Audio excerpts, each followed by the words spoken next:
You're watching a Fox NFL special, the NFC Wildcard Game.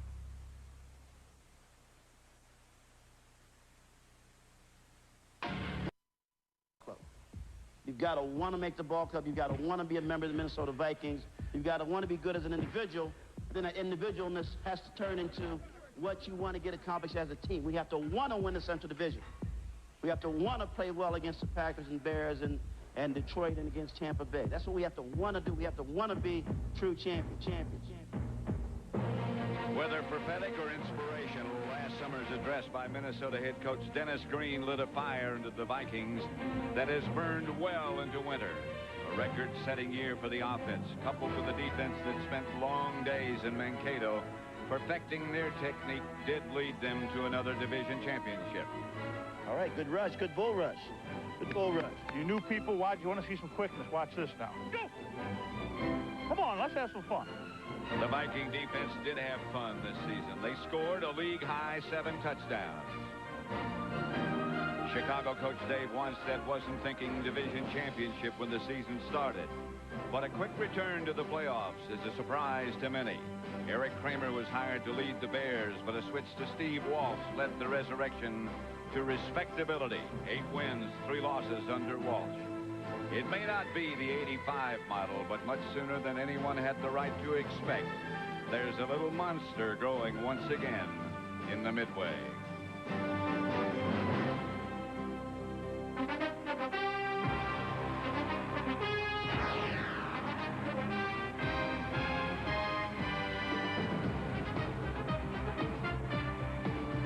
From the Metrodome in Minneapolis, Minnesota, the Chicago Bears and Minnesota Vikings. Wild card time. The Metrodome, the Hubert Humphrey Metrodome, sold out. Pat Summerall here with John Madden. And first off, we'd like to wish you Happy New Year. John, Warren Moon has been the subject of all conversation, his availability, his health. But Warren Moon said to us yesterday, this is the playoffs, and adrenaline has a great way of healing things once you get on the field. What's his status? You know, I think he's wearing that brace. I think that's going to give him a little problem. I know Denny Green is talking about we have to be able to run the ball, all the adjustments.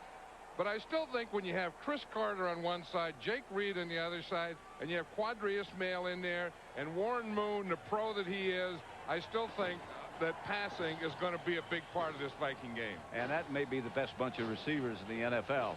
As far as the Bears are concerned, not many people give them too much of a chance to defeat the Vikings. What do you think they have to do to accomplish that task? I'll tell you, I think this guy, Dave Wannstedt, has done a great job all year. And he said there's 3 battles that we have to win. He said, first of all, we have to win the special teams battle. He said, then we have to win the turnover battle. And then he said, and we have to be close in the 4th quarter. Because if we do those 3 things and are close in the 4th quarter, we'll beat the Minnesota Vikings. And we shall see. You had a shot of Danny Abramowitz, who's done a heck of a job with these Bears special teams. And the Vikings will have the first crack at the ball as Kevin Butler is set to tee it up. It's been sort of a contest and a guessing game as to who will kick off, whether it'll be Gardocki or Butler. Dave Wannstedt loves the competitiveness of this man, butthead they call him, Kevin Butler. What he doesn't love is the fact that in overtime, the last time they played the Vikings here, Kevin Butler missed a 40-yard field goal and the Vikings defeated the Bears. And one thing about being a kicker is like being a defensive back, you have to have a bad memory. You really do. Put all that stuff out, it's a new day, and just get in there and boom that thing. The first game ever played by the Minnesota Vikings was here at the old stadium against the Chicago Bears. Vikings were coached at that time by Norm Van Brocklin, and Fran Tarkenton led them to victory. Butler's kickoff is pretty good. Robert Smith will come back with it to about the 25. And first of all, let's look at the Viking offense led by Warren Moon. 4,264 yards, a team record this year. In front of him, Hinton, Daphne, Christie, McDaniel, and the rookie Todd Stussy, who's done a good job. Terry Allen, Chris Carter, Jake Reed, Qadry Ismail, and Andrew Jordan, a promising rookie tight end. They are starting with 2 tight ends, maybe 3. That's Steve Jordan in motion. That's Terry Allen. The Bears converge quickly. Now let's look at the Bear defense. It's a 4-3. Trace Armstrong, Carl Simpson, Chris Zorich, and Alonzo Spellman, the front 4. Joe Kane, the leading tackler, Dante Jones and Vincent Smith, the linebackers. Secondary, Donnell Wolford, Jeremy Lincoln, the cornerbacks. Carrier and Gale, the 2 safeties, 2nd and 9.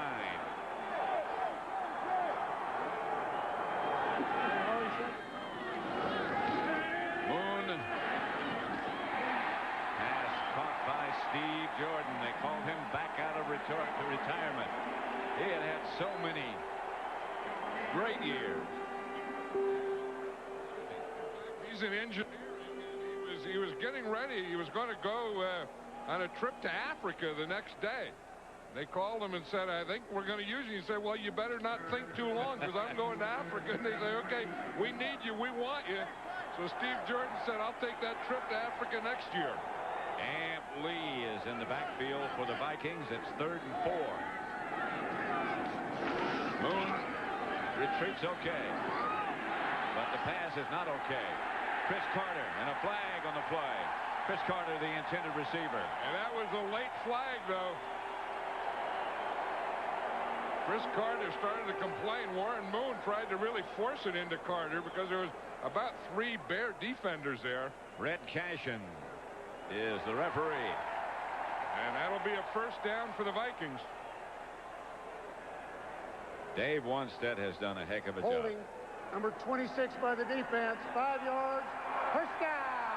John Mangum. There's John Mangum right there, number 26. You're going to see that if there is a go-to guy on this team, it's this guy, Chris Carter. You see Mangum held him right there. And then Carter just kind of stopped, and Warren Moon could have thrown that ball to draw the foul. 2 tight ends, Terry Allen deep. Allen said he likes to run to his left, but he's very adept at finding the hole. There's an amazing story. A guy, isn't it? Yeah, late round draft choice, comes in, gains over 1,000 yards, has a knee operation, reconstructive surgery, comes back, then gets another knee injury, another reconstructive surgery, another comeback, and gained over 1,000 yards this year. Amazing. And he says he's more than all the way back. He's better than he ever was. He said the thing that feels best about him right now are his knees. That is amazing. Terry Allen. He's not going to get the first. Just shy of the 45-yard line of the Minnesota Vikings. Dante Jones made the stop. You know, and even with the year Terry Allen had, and then, you know, Scotty Graham can come in and give this team a little running life too. But even with that, the Vikings have had to pass the ball more with Warren Moon than they really wanted to. I know Denny Green and Warren Moon would all like to be able to run better and run more. That's Amp Lee, who comes in on passing downs. So look for Warren Moon to retreat. Gets it out to his tight end, Andrew Jordan, the rookie, who is developing rapidly into a fine tight end. Yeah, they brought Amp Lee in, and he comes in and he blocks Alonzo Spellman. Watch this. Here's Amp Lee. Moon's going to come to this side a little, but Lee takes Alonzo Spellman and just knocks him down right there so that they can slide their protection to the right. You watch Amp Lee. Boom. He just takes Spellman down. They slide a little to the right, and that's the side that Warren Moon throws the ball to. Scotty Graham now on 1st and 10 as the deep back. 2 tight ends for Warren Moon and the Vikings. And a timeout for Warren Moon and the Vikings. Very impressive individual, Warren Moon. We spent time with him yesterday. Quality time. Back at the Metrodome in Minneapolis. The Viking drive started at their own 27-yard line. First and 10, 3 runs, 2 passes. Flea flicker coming if Moon has time. Moon's hit from behind, gets the ball off. Knocked down, intended for Jake Reed. Mark Carrier back there with it. You know, that was a bad pass back on the flea flicker, and that made Warren Moon have to catch the ball, adjust the ball. Trace Armstrong coming around from that backside made Warren Moon flush a little, but he doesn't want to flush right or left. I think it's easier on his knee if he's going to be flush to be flushed straight up the middle and throw as he's being flushed. But I think that was a bad flicker from the flea flicker. And Jake Reed never flickered into the open. Good coverage by the Bears. We now show corner blitz. Scotty Graham is hit by the blitzing man. I believe it's Terry Allen, not Scotty Graham. Sean Gale came firing up. It was Terry Allen. There was a good hit right in this area right here when they tried to go to that side. Like you say, when you bring the safety, there's Sean Gale right there. He took on Big Daphne, who weighs about 350 pounds. Little Sean Gale, that was a collision. When you can bring up a safety and take on a 350-pound guard like that, then you can stop anyone's run.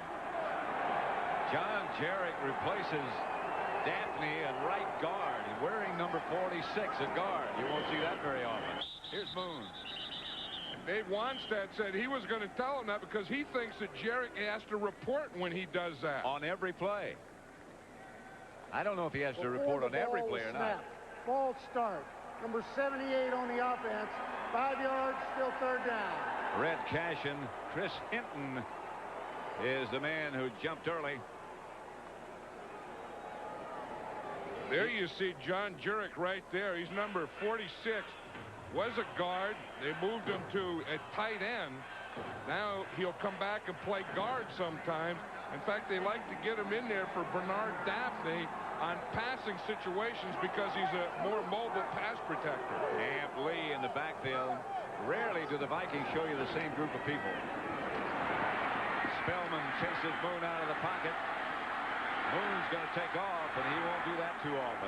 And that's what he didn't want to do. When we talked to him yesterday, that was the one thing he was worried about. Not moving around, not getting hit in the pocket, but getting flushed out. And look at this. It's a 3-man line. There's only 3 Bears rushing. You see, and they get a pretty good rush. They get a little pressure right there from the backside, but it's good coverage. They have 8 men in coverage, no one open, and they force Warren Moon to do that. Just before he went down, he almost lost the ball. Look at that. He was up there trying to keep it up there to throw it. Saxon back to punt it off the side of his foot. Fair catch by Jeff Graham, made it to 12. And so the Bears take over with their first offensive possession. 9:28 left in the first. 0-0. The Bears, the Vikings meeting for the 3rd time this year. Steve Walsh, the Bear quarterback, wears number 4. Across the line from him and playing a game of the eyes throughout the afternoon will be Jack Del Rio. Of course, they know each other well. They played together when both of them were with the Dallas Cowboys. Right. Raymond Harris and Lewis Tillman behind Walsh. Walsh going to throw it on first down. Flag on the play. Incomplete pass. Walsh threw high.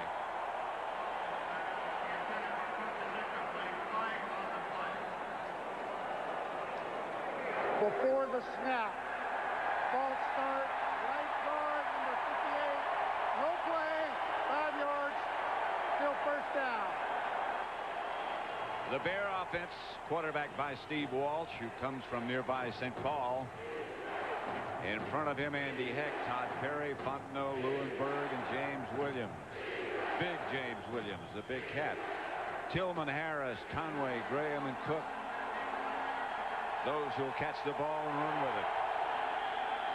Walsh to Tillman, fumble. And the Vikings, I believe, have it. The battle of turnovers swings early to the Vikings. That happened the last time they played, too. The Vikings got that first turnover and early turnover. Again, it's tough to run. They're running in there. The lead in the middle. There's always someone that's going to be right there. Ed McDaniel, the linebacker, number 58, hit the ball with his right shoulder. Boom. Watch McDaniel, 58, he's coming in there. Watch the right shoulder on the right shoulder of Tillman. That was the ball. That was the hand he had the ball in, and whap, it just came right out of there. And Henry Thomas made the recovery. First and goal, Vikings at the 6. Terry Allen is the running back. 2 tight ends, 3 tight ends. One of them goes in motion. Allen. Okay. A yard, maybe. Chris Zorich filled the middle. Hey, the Bears do this well. They play this defense down here inside the 10-yard line. They are tough. They're tough to run against. Among the toughest. Little Zorich there. You look at him. Tackle, his motor goes about 125 miles an hour all the time. Not just on the playing field. It's guys like him that you just love to watch play, that still have fun playing this game. 4 wide receivers for the Vikings this time. Terry Allen is the back. Moon gives to Allen. Allen gets into the end zone, but there's a penalty marker down. That was one of the things the Vikings wanted to do, is run from a passing formation. They did it successfully, but they had a holding penalty. But Denny Green was talking about show them a passing formation, 4 wide receivers. Spread them out, and then hit them inside. Holding. Number 62 on the offense. 10 yards, still second down. Called against the center, Jeff Christie. That's right where they ran. Yep, here's Jeff Christie right there. As you say, they're in an even defense. He's not covered. He just blocks back. It looks like he may have just reached an arm out there, but that happened so quickly it's tough to tell. May have. There's the arm. Yep, you see that arm go out there and the tackle, and that was part of the success of the run. Second down at the 21. Boone to throw it. Carter. Out of bounds, short gain. Covered by John Mangum. That's one of the things that the Vikings, we know they're going to have to run and do all that, but the other thing that they have to do is get the ball to Chris Carter. You talk about a deal, huh? Bargain. Just for what a deal. They got him for the waiver prices of $100 for the Philadelphia Eagles. And this year he caught 122 passes. An all-time record. And he gives a lot of that credit to Warren Moon becoming a Minnesota Viking in the offseason. Amp Lee behind Moon this time. 4 wide receivers. 3 on the right side now as Carter was the man in motion. Incomplete. Jake Reed, who seems to be following in the mold of what's going on around the league now. And big receiver. Yeah, and that's what they try and do, and that's what they tried to do right there, and it almost worked. You know, get that big receiver on the smaller defensive back, throw the ball up high, and let him have that jump ball. And he jumped up and got one hand on the ball and couldn't hold on to it. Juan Reveiz, then. The Vikings can't get in. Reveiz from 30 yards out. He's hit 28 field goals in a row.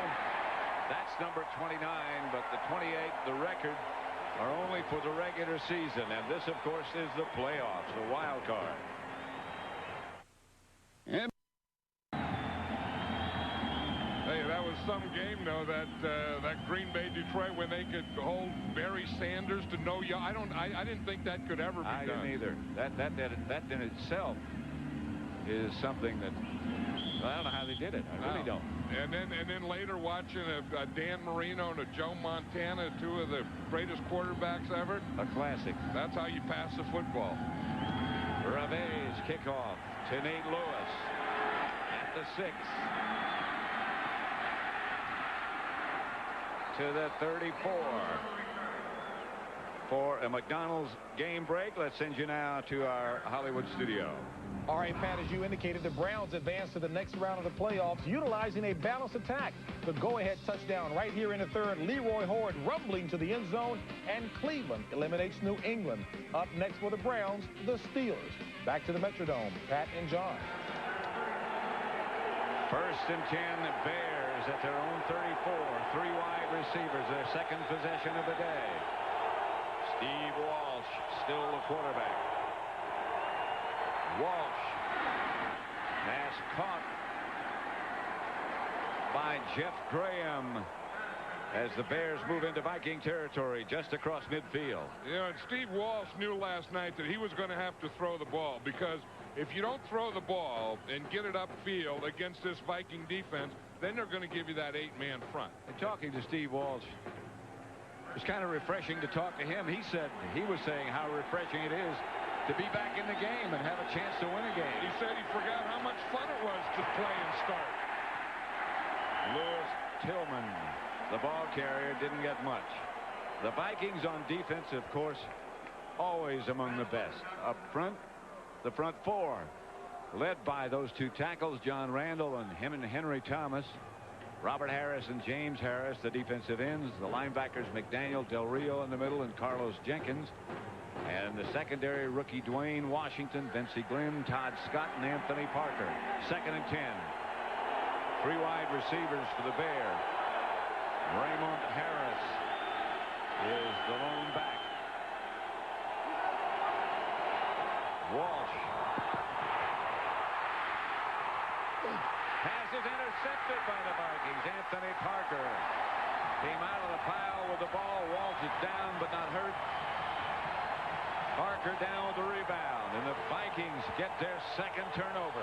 What an interception by Anthony Parker. He had to get to that ball, he had to run over the umpire. Watch him, you're going to see the umpire right here. He's going to be in the way. The ball bounces up. Parker has to get by the Bear, by the umpire, and beat Jeff Graham for that jump ball. The umpire lost his hat. But more importantly, the Vikings got the ball at the Bear 40, just inside the 40. Their 2nd turnover, 1st and 10 at the Chicago 39, call it. And Scotty Graham is the running back. Ismail was the move man, and is again. Moon to Carter. One-handed reception by Chris Carter, but he's out of bounds. You know, that pass by Steve Walsh, you're going to watch it. It's going to hit Jay Lewinberg in the back of the head. And that's Walsh's problem. He has to get the ball up in the air. He just threw that thing down. It hit his left guard or his right guard right in the helmet. The back of the helmet bounced up in the air, and there was Parker going through an umpire and a player to get the ball.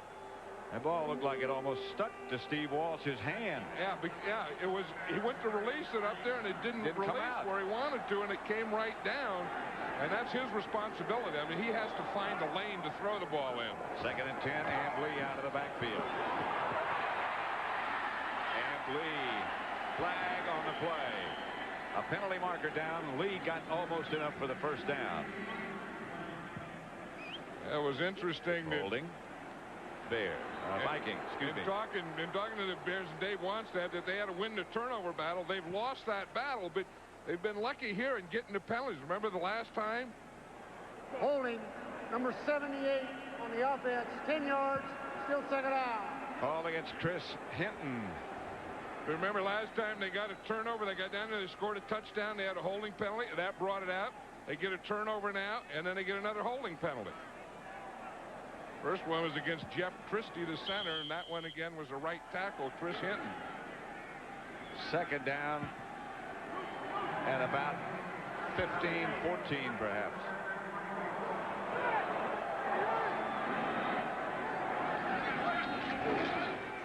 Moon, incomplete. Nothing there. Ismail, the intended receiver. I think Warren Moon is taking that shorter drop and that quicker release, trying to throw the ball to the inside, and the Bears are defending that inside. I think that Warren Moon in the passing game is going to have to get the ball back outside, to and outside the numbers, between the numbers and the sidelines. Moon looks a little tentative.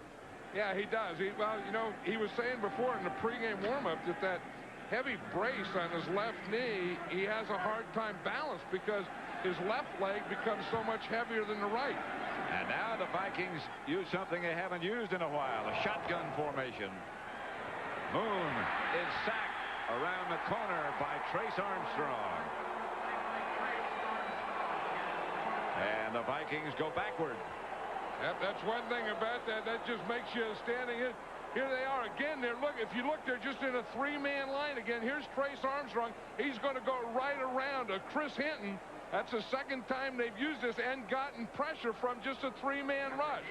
Here, Trace Armstrong was just man-to-man on Hinton, and he just manhandled him. You turn the ball over twice and come out of it just giving up 3 points. You got to consider yourself in pretty good shape. Saxon's punt goes out of bounds at the 20, where the Bears will take over 1st and 10 from that point.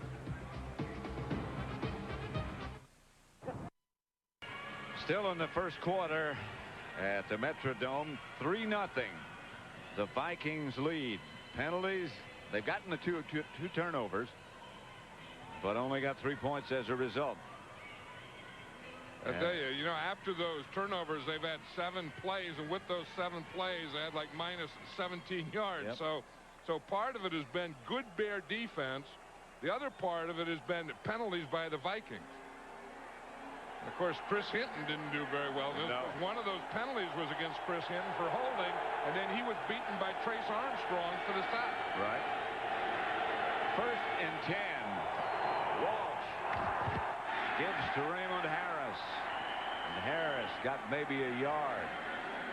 And there's all kind of dragging and pulling going on by the Viking defense. They've done their job. Yeah, it's tough to run against them. I mean, when you have that middle, when you have Henry Thomas in there in the middle, you know, and he has that cockeyed nose. There's Tony Dungy, the defensive coordinator of this defense, and he puts Henry Thomas in there in that cockeyed nose. Then you have John Randall, and right behind him you have Jack Del Rio. They are tough to run in there. Here's Walsh, screen pass. Tillman to about the 30. That's close to a first down. Carlos Jenkins and Henry Thomas involved in the stop. Yeah, that's the other thing that those tackles do is they aren't the biggest guys, but they're very quick and they run well. If you see number 97 Henry Thomas there, he chased that thing down, and he was flying across the field, and he looks like a linebacker. I mean, that's part of it. He's lined up here. See 97 in the middle? He sees screen. He runs right down the line. Then he's taking a point where the guy's going to go and gets in and makes that tackle. That's hustling. He is quick. He ate breakfast in a hurry yesterday. That's playoff intensity. That's Harris. Hammered it across the 30. I think he got the first down, but not much to spare. Well, if you're gonna work that middle, you're gonna have to hammer it. Just like you said, you aren't going to finesse that middle. You're not going to trick them, and you're not going to get any easy yards in there. Anything you're going to get is going to be hard work and hammering. That's very tiring, too. Yeah, old hammering hard work in there. You got hammering Hank Thomas in there, Jack Del Rio, John Randall going to Pro Bowl. What the heck are you talking about? First down, Bears. Walsh back to throw it. If he has time. Walsh sidearm to Harris to the 35. Henry Thomas put the heat on Walsh. And you see what Henry Thomas did, the way he got in on that tackle. He dropped out on his zone. Yep. Here's an interesting thing that they do is he'll start here like he's going to rush. Then he comes back and they run a zone out of it. You see, then they can blitz it. So he starts like he's going to rush. You see him right here in the middle, and then he's going to get in there right here, and he's going to make the tackle. That's the old nose tackle, playing pass defense in a zone and reacting. Second down at 6. Okay. Harris straight ahead for 2 or 3. One of the things Dave Wannstedt said, we were talking with him yesterday, was the thing I think we do best is we run it. and we keep on running it, whether we gain anything or not. Yeah, that's a big thing, and I think that's one of the things the Vikings would like to be able to do is not get away from your run. I think, you know, over the years, I think the Cowboys may be having some of that problem where the run doesn't work, so you just don't go back to it. But the Bears do. They stay with it. They just keep doing it all day. Third down. Pass complete to Curtis Conway. Gets across midfield into Viking territory. First down, Bears. Jack Del Rio just got him. Watch Jack Del Rio here. He ends up chasing Conway. He's just zoning. You see, he's going to see him right here. And then he just dives and just right there gets one ankle. That was enough to make that tackle. If he doesn't dive and make that, it's about 10 more yards. Jack Del Rio let out all his hose on that one. Two tight ends set up for the Bears. First and 10 at the Viking, just across the Viking side of the field. That's Harris straight ahead. About 6. Bensie Glenn up to make the stop. There's a guy that Dave Wannstedt is impressed with, is Raymond Harris. He's a rookie that has been like a tailback. He said, but he's really going to be a good fullback. Might be a penalty here against the Vikings for a face mask violation.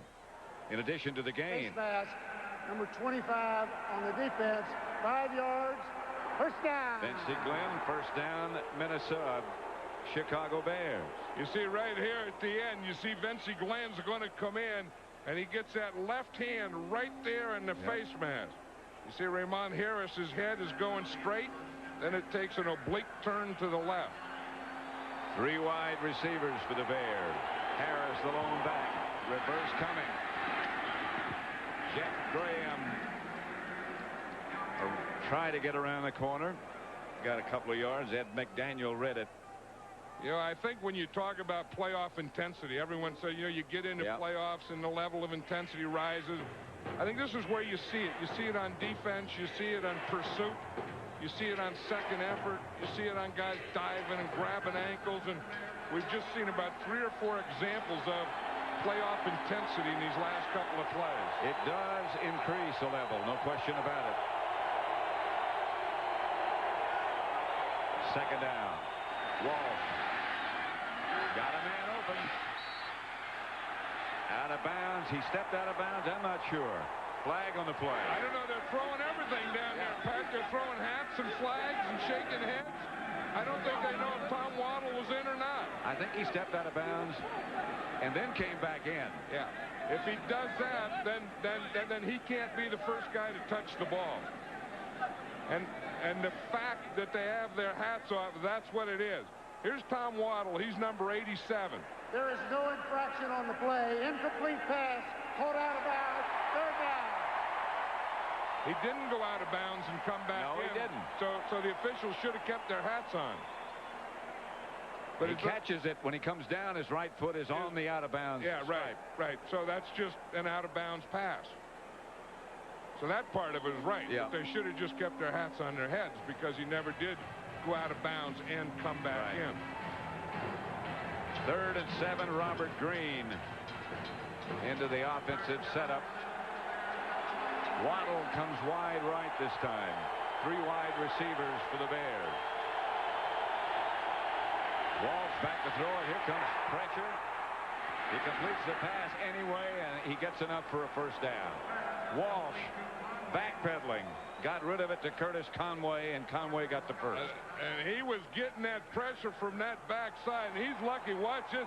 The pressure's coming here, and how Walsh felt that, I have no idea. What they did is they put John Randall out there, normally plays tackle. They played him at the end against Andy Heck, and he just ran right by Andy Heck. Watch how fast John Randall is. Whew. Was Walsh lucky to get rid of that one. And that's the end of the first quarter with the score. Minnesota 3, the Bears nothing.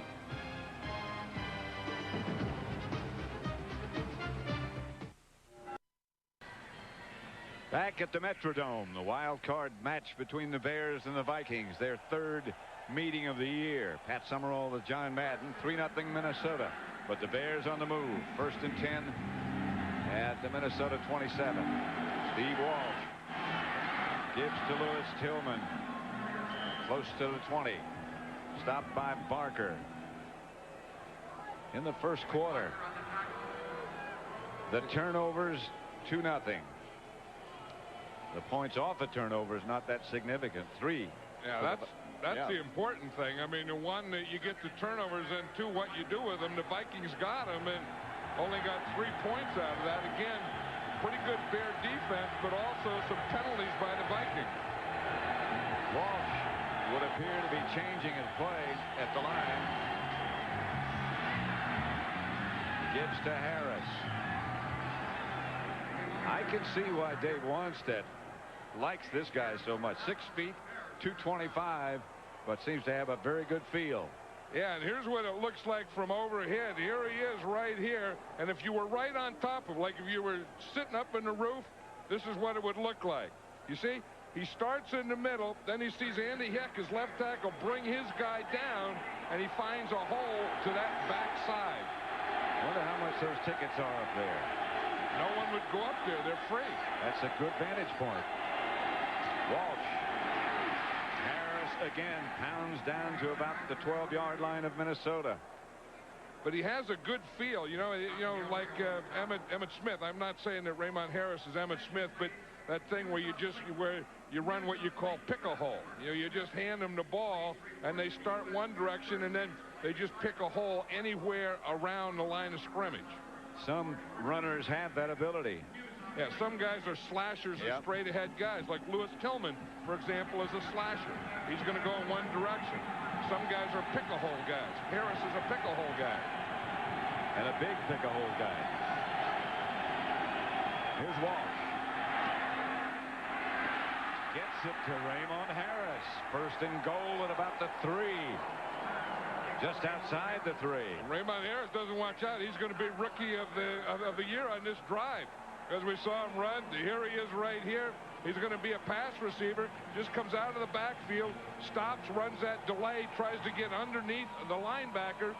Ed McDaniel, who had made a big hit earlier, made a big miss there. 1st and goal at the 4.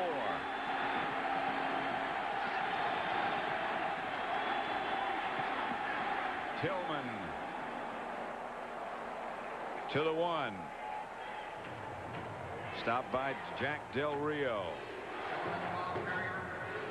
They're having good mixture down here. They've been running 1 back, then they get in here and they run 2 backs. They have the guard pulling through, a good lead there. Tillman, again, the slasher, just going to point in one direction and go and hit that hole. At the 1, 2nd down. Tillman. Touchdown. The Bears take the lead. Good lead that time. They take a defensive lineman, Jim Flanagan, number 68, and they put him in the backfield. Watch, here's big old Flanagan. He's a backup defensive lineman.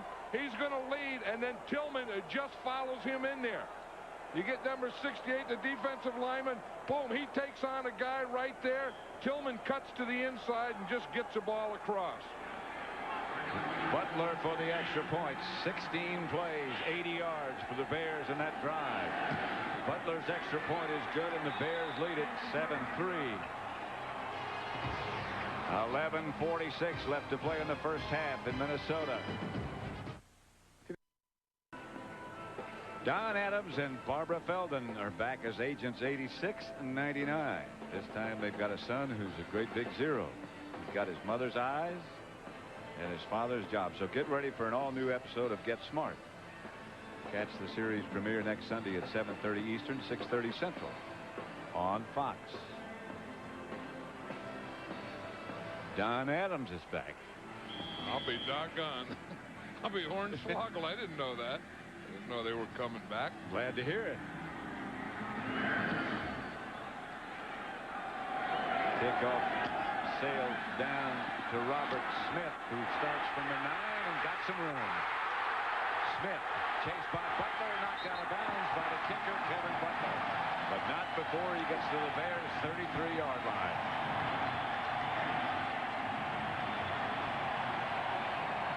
That's one of the things Dennis Green says. They have to take up the slack. It can't all be Warren Moon. Their defense has to do part of it, and their kicking game has to do part. He starts up with the wedge. The wedge makes the first block for him. Then he leaves his wedge after he gets his block, finds that hole to the outside, up that sideline, and there was only one guy there, and he made the play, and that was a kicker, Kevin Butler.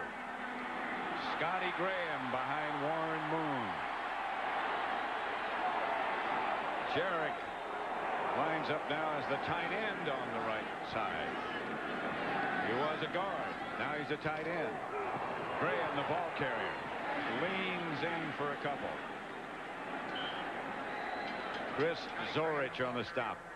When you have, sometimes we forget these special teams. You talk about the quarterback has to do this and the offense has to do this, but if special teams give you field position like this, I'll guarantee it's a heck of a lot easier for the offense. What do they say? The special teams are on the field about 15% of the time? Well, they're on the field a big percent of the time, and they're involved in a big percent of the plays.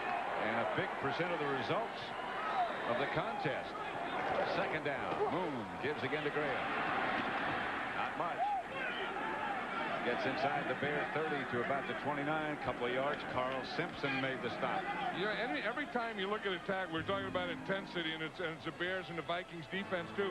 But when they run, everyone is there. You get, they always talk about pursue and gang tackle, and I think that's what you see in playoffs. That's one of the big differences. Real pursuit and real gang tackle. And on that last play, all 11 Chicago Bears defensive players were in, at, or around the tackle. 3rd and 6. And Lee joins Moon in the backfield. 3 wide receivers to the left. Moon has time. Incomplete. Pass is intercepted by Barry Minter. And again, the Vikings cannot take advantage of good field position. This time there's a kickoff return. A fracas going on down the field. Yeah, that was with Chris Hinton. And Spellman. Yeah, Alonzo Spellman and knocks Chris Hinton down about 20 yards downfield. You see Minter, he's the middle linebacker on nickel. Moon looks him off first. Minter went to the right. Then he picks up his guy, comes across to the left, right out of his hands, and Minter picks it off. So the Bears take over. Chicago Bears 7, Minnesota 3 in the NFC wild card game. The Vikings have had the opportunities but unable to capitalize. Quadri Ismail had just dropped that pass and went right through his hands that Minter intercepted. John Randall jumped. Randall does a lot of things. He'll encroachment by the defense, number 93, 5 yards, still first down. Let's just watch that interception again. Here's Barry Minter here. He's a middle linebacker. We're going to see Quadri Ismail as he comes across right in there. He looks like he trips a little. You see right there, and that just took him off balance, but he still should catch that ball. I think he saw Maurice Douglas coming across, and then the ball went through his hands right into Minter. Walsh to throw it. Going deep for Jeff Graham, and Graham has it. Still on his feet, still fighting as Graham down to the 13-yard line. Walsh to Graham, stopped finally by Vince Glenn. Sometimes I think they get mesmerized by a guy like Walsh who throws those short passes. I don't think he can or does go deep. It looks like Dwayne Washington just lost Graham. You're going to see here, he gets the ball up there. Graham is going to be all by himself. Jeff Graham, he's behind Dwayne Washington. There's Dwayne Washington, number 20 there. Watch Washington here. He looks like after that, see, he squats a little right there because that's where they expect him to throw. When he squatted, Jeff Graham ran right by him. On first down, it's Harris for a couple, down to about the 13. Ed McDaniel on the stop. I think you think of Steve Walsh, you think that short passing game, the quick stuff and everything. And I think the corners start to think that. They think that all the patterns are going to be short, so they start squatting at around 10 or 12 yards. That's what Dwayne Washington did. He squatted at about 12 yards, and Graham ran right by him. Wally was still squatting. That's Louis Tillman. Tillman inside the 10 to about the 9. Del Rio on the stop. Yeah, if you look at the way Steve Walsh passes, if you look at in front of the linebackers, he's 5 for 6. Behind the linebackers, but in front of the defensive backs, he hasn't thrown any yet. And then look at this, 2 for 3, he's thrown deep. So you don't expect him. You expect that short stuff in front of the linebackers, but you don't expect that 2 for 3 deep in the first half. 3rd and 5. Conway was the man in motion. Walsh rolls right, fires, touchdown, Bears. Keith Jennings from Walsh. The Bears have this Minnesota Viking defense on their heels now. That was a heck of a drive. Mix up a little run. They got some running game going, throwing deep. Here they're going to cross their backs and hit their tight end.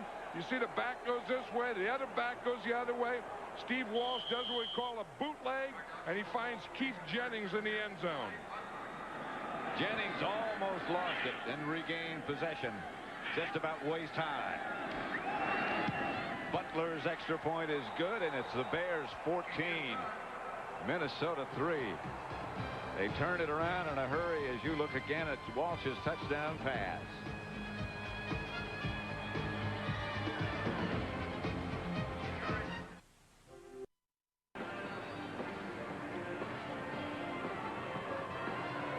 Let's watch the bootleg again. Here's Steve Walsh. He fakes here, then he's going to bootleg here. This back sneaks across. Here's Keith Jennings. He comes across this way. Here's Walsh throwing here, and he hits Jennings in the end zone. But this is a pretty good cover. See, they get across, a guard pull, a lot of action happening, and then number 85 just sneaks across the field into the end zone. Kevin Butler set to kick off for the Bears. Robert Smith at the 8. Bears down in good shape this time. That's good coverage. Smith down at about the 17-yard line by Myron Baker. The Bears do that well, and this has been a good special teams game here, but the Bears are a good cover team, and when you have a guy like Danny Abramowitz, you know, and he's your special teams coach, you know that you're going to have a fired up bunch of guys. Danny Abramowitz was out here yesterday. He was fired up. He was ready to play yesterday. They were out in their street clothes. And he hasn't played in years. I said, Danny, you got to put helmets on. You can't play like this. Fumble by Moon on the exchange, and the scramble for it belongs to the Vikings. What happened to the umpire's hat? He fumbled it. Oh, how did he get his hat knocked off? He didn't even put it on? No, it's not very securely located now. The Vikings are just out of sync. Yeah. And then Warren Moon and not practicing. Here, you see what happened there? He had his right hand up, but he didn't get his left hand up to take the ball. The ball was slapped on his right hand, and his left hand didn't get up there. Moon to throw it. Chris Carter. Carter didn't quite get the first down, about a half-yard short.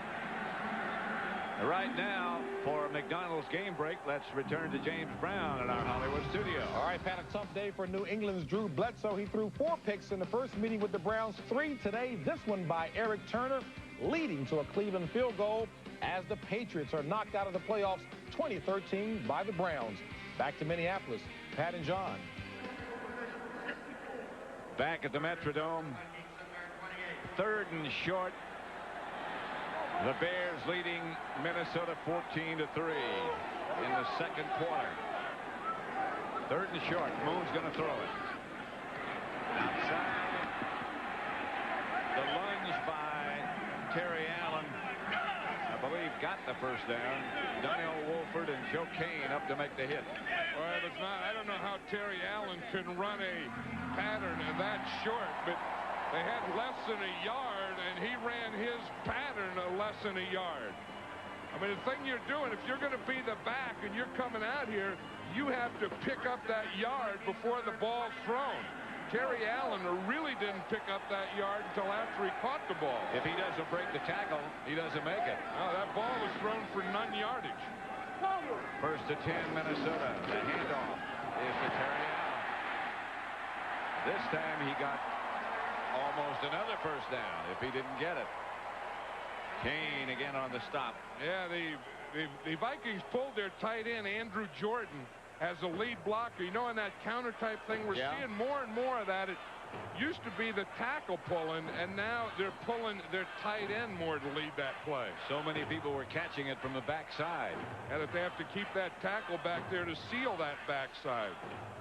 They measure for the first down, which Terry Allen got. As you're going to see, Jordan is going to be the end here, and he's going to lead to this side. You see him come across? He leads, number 89, and just leads right up there and makes the hole for Terry Allen. Like I say, that used to be that tackle doing that, and now it's the tight end or H-back. That was when the Redskins ran it with Riggins and Jacoby and group so well. Terry Allen again.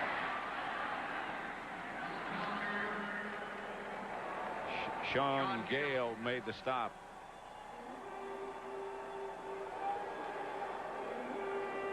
Watch this and listen.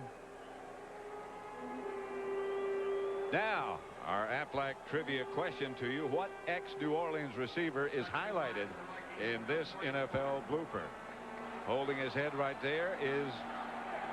I know the guy that threw the pass. The guy that threw the pass was Archie Manning. That much is right. But who was the receiver that hit our camera? Allen, right side. I'm not sure who he was, but I think he's here today. And he's a tough guy. And a good coach. And he caught a heck of a lot of passes. There's Archie Manning. The receiver. The hit. The name. Ex-New Orleans receiver. Current Bears special teams coach Danny Abramowitz. And there he is. No glass in his head. He looks like he's still wondering where that camera came from. Boom! Gets it to Chris Carter, who breaks one tackle, breaks another. Finally is tripped up by John Mangum after he gets a Viking first down. Yeah, very close to it. I think he got it. I think this is the thing that the Vikings have to start doing now is get the ball to Chris Carter. And it's his third catch. They started the first quarter. I think he had one catch for 3 yards. And they got him a couple here because he's their go-to guy. Like I said, he caught 122 passes this year. The guy's a phenomenal receiver, phenomenal shape, does those crosses, those underneath stuff, and he has to be a big part of this offense today. And he will be if they just get the ball in that direction. Here's Moon looking the other way. Jake Reed just out of his reach. Oh, they had him there. That's that old college thing, the roll, where they roll and throw back. You don't see Warren Moon doing a lot of this. Of course, he did at Houston, but he's going to roll right. He's going to roll out here, a little roll here, then he's going to throw back all the way across the field to Jake Reed. So what the roll does, here you try and get the movement here, get the secondary to flow to the left, get that safety out of there so you can create one-on-one back on this side. He had exactly what he wanted and just overthrew Jake Reed. A little too much arm. Second down and long, 2nd and 10. Amp Lee in the backfield for Minnesota. And Moon back to throw it again. Good protection. Pass is caught by Ismail. A gain of only a couple of yards.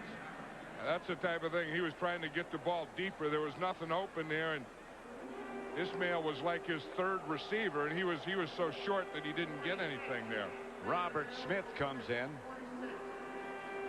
John Jurek goes in at right guard. This is an interesting thing where you have a number 46 come in at guard for pass protection purposes. Don't think I've ever seen that before. No, I've never seen take a guard out on 3rd down just to pass protect. That has to be tough for Jurek, though. Robert Smith is in the backfield. flag on the play. The Bears jump. Moon finally gets it and throws it out of bounds.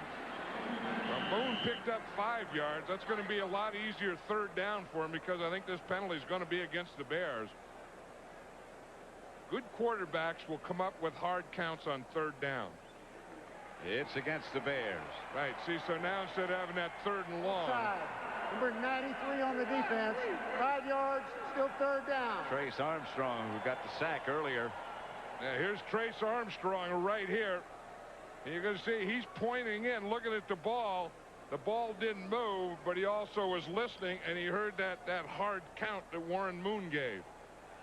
I think he got a couple of them there. He did. 2 of the Bears jumping. Third down. And 4. Ampley in the backfield. Ismail in motion. Moon. Incomplete. Intended for Jake Reed. John Mangum. Jeremy Lincoln. The 2 defenders for the Bears. And these Viking fans were fired up earlier, and now they're starting to boo. I don't know. I think 14-3, and just at the end of the first half, I think that's a little premature. They still got some playing to do here.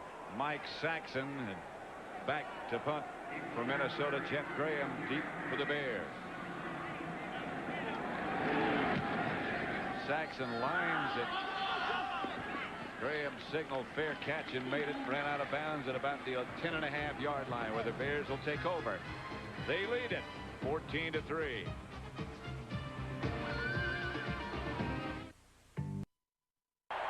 The NFC wild card game. The Bears 14, Minnesota 3. Bears ball at their own 10. Yeah, the Bears worked all this week or a couple days with noise in the background, practice with it, and here they need it. Walsh. No gain on the handoff to Lewis Tillman. You know what they do? They practice and they pump noise and music and stuff into the practice, and it makes everyone concentrate. Steve Walsh said he thinks that it helped, and some of the Bear players used earplugs. And they didn't know if they were going to wear them. I don't know if they're wearing them today, but they practiced with them during the week. Would be the offensive lineman if they're wearing them. 2 minutes left to play in the first half.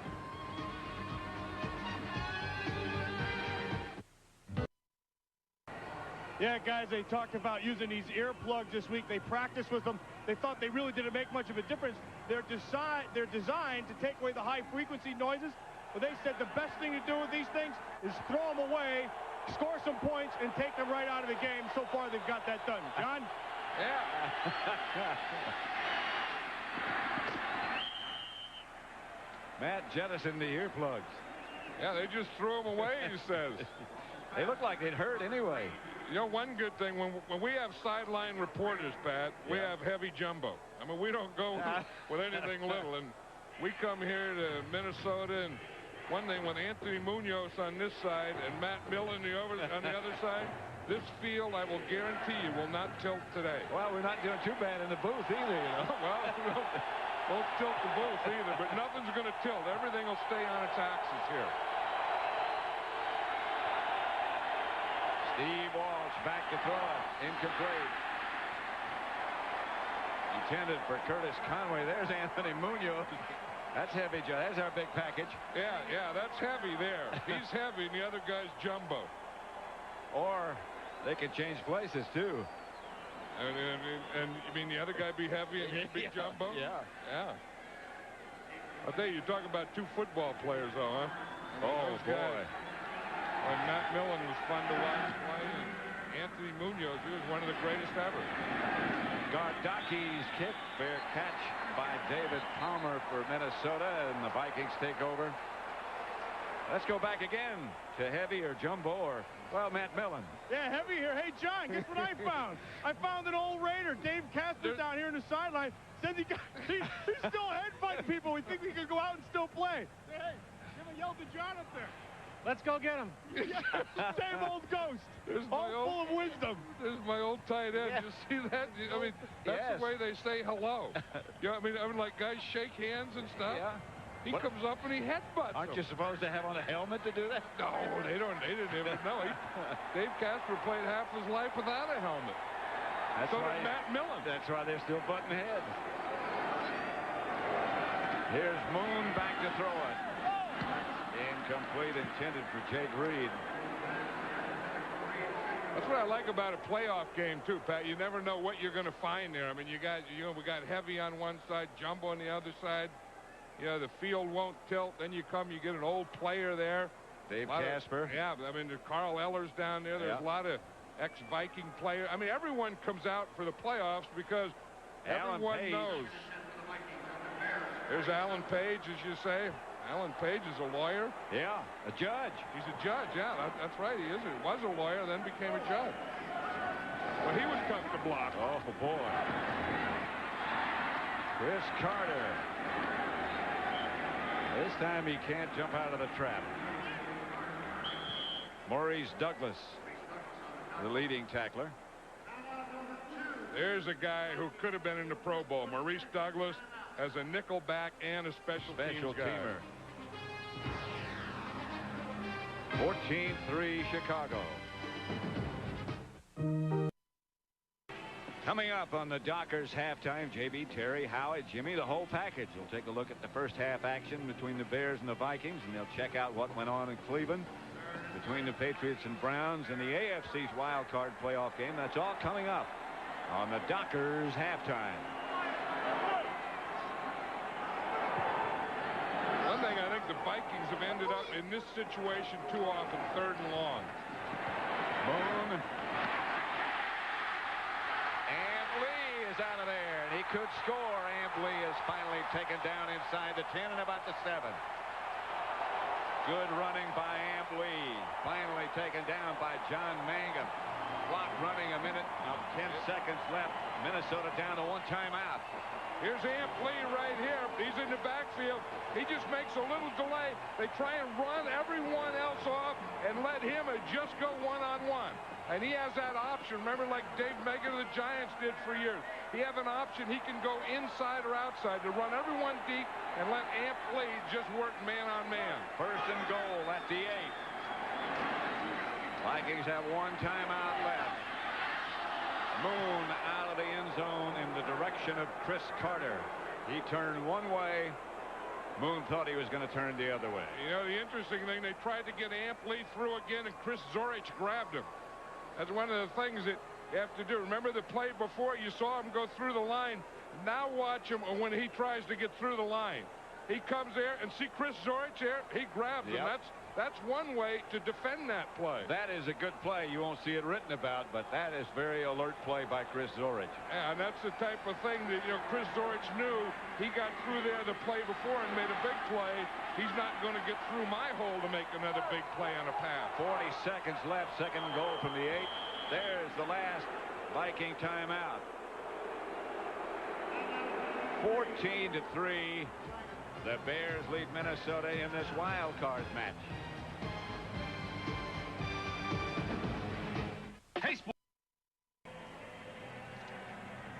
Back at the Metrodome in Minneapolis. How'd you like to have to snap that ball? No, thank you. That'd be an industrial strength snap. But, you know, the Vikings didn't want a timeout on that play because they don't have any more timeout. And you want to always save one for your field goal so you don't have to put it in the end zone. Now they have to throw it in the end zone. 2nd goal at the 8. Amp Lee stays in the block this time. They get the pass complete to Chris Carter at the 5. And they got to hurry up now. Clock still running. No timeouts left. Better get this one in the end zone. He better throw it down in a hurry and ground it quickly. Ball get it in the end zone. There's the lob into the end zone, and Carter. Chris Carter, as he has done so many times. Touchdown pass from Warren Moon. That's what he had to do, get it in the end zone. I think the Vikings are going to go for 2 in this situation. Like I They're all coming in there and saying two.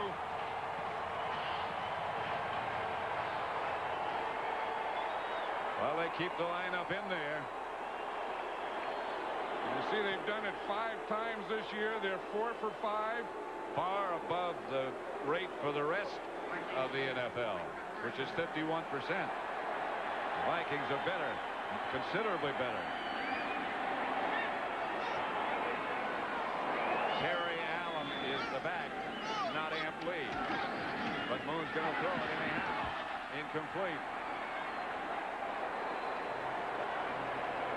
14-10. Beg your pardon. 14-9.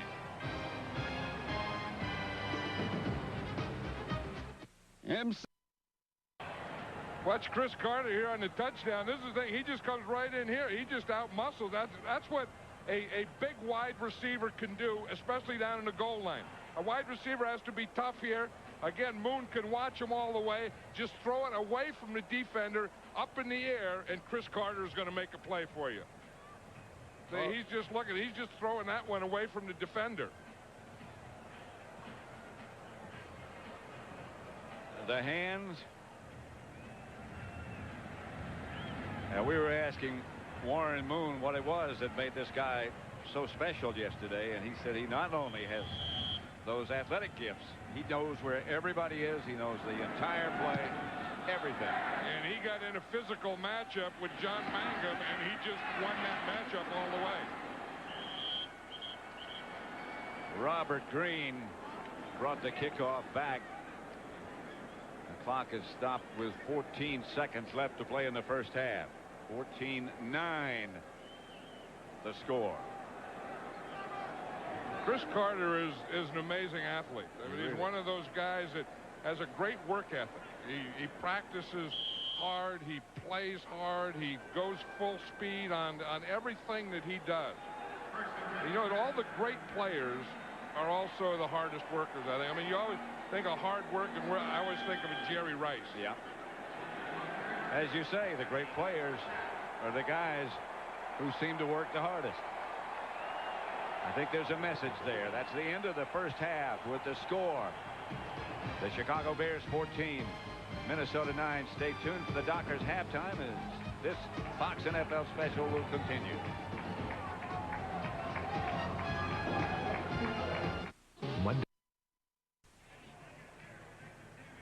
Halftime score, the Chicago Bears 14, the Minnesota Vikings 9. This first half highlight is brought to you by MCI Proof Positive.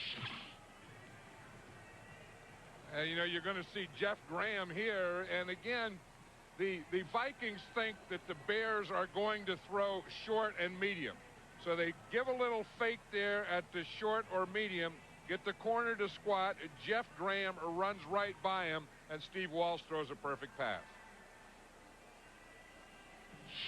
14-9 the score, John, and I get the idea from the last possession by the Vikings that Warren Moon in particular is getting a little bit more confident of that knee brace, that knee. Yeah, and you know what I think happened? I think that the Vikings are really reverting back to what they are. The Vikings are a passing team, and they know that Warren Moon has a bad leg, and we're going to try and run more, but if they're going to move the ball, they're going to have to throw it. And if they're going to win the game today in the second half, I think Warren Moon is going to have to play him. He's going to, you know, just like he did at the end of the half. And I do think the Bears have played an outstanding first half. Yeah, and both teams have been coached very well. And I keep thinking, as I look at the score here, 14-9 at halftime, I keep thinking of what Dave Wannstedt said last night, that if we can win the turnover battle, if we can win the special teams battle.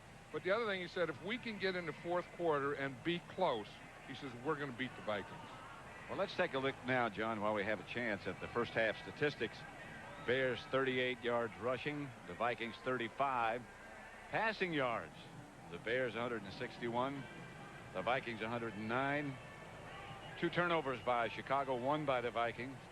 But the thing that seems still significant to me is the fact that the Vikings got those 2 turnovers and got only 3 points as a result. Yeah, I think the Vikings were awfully tight early in the game, and I think that hurt them. You know, because they had the opportunities, they couldn't take advantage of them. You know, I'm looking out here now at the Vikings, Pat, and I don't see Warren Moon out there yet. I don't either. Maybe he's just taking more time to get the brace adjusted.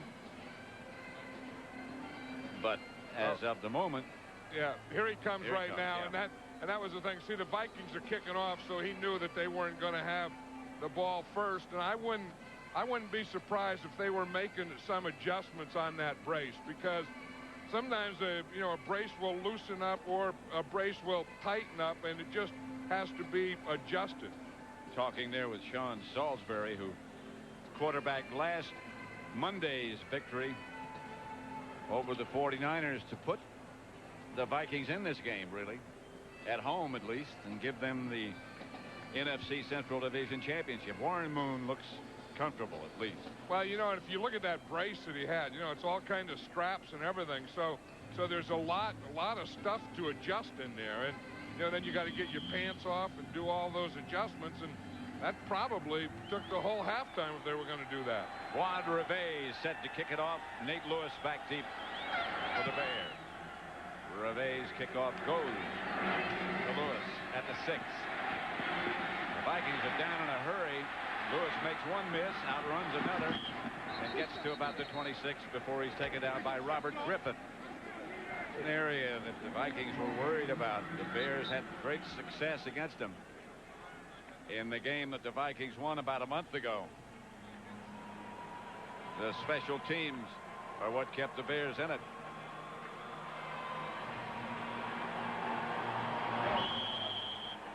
First and 10. Bears at their own 25. They lead 14-9. Waltz 9 out of 12. One intercepted, one touchdown. Steve Walsh back to throw it. Steps up into the pocket. Curtis Conway gets out to the Viking, or to the Bear 48. First and 10 Bears. In the first half we showed that chart where Steve Walsh throws in front of the linebackers, behind the linebackers, in front of the secondary, or behind the secondary, and that time he hit there. See, here in front of the linebackers, he's 6 for 8. Here he's 2 for 2 behind the linebackers, in front of the defensive backs, where he just hit Conway, and then 2 for 3 deep. And those are pretty good numbers. Yeah, and he's starting to mix up those layers, which they didn't do before. First down Bears. Walsh gives to Raymond Harris. Harris nudges into Viking territory. Stopped by Ed McDaniel. I like this Raymond Harris. Oh, boy, I can see why. I don't know that he was going to play a lot this year until, remember, Merrill Hodge had that concussion problem and had to retire, because I think the Bears were counting on him to do this part of the work. And Merrill Hodge retired, and here comes Raymond Harris. And he's been very impressive. Second and 5 yards on that carry for Harris. 3 wide receivers this time. Walsh roll out.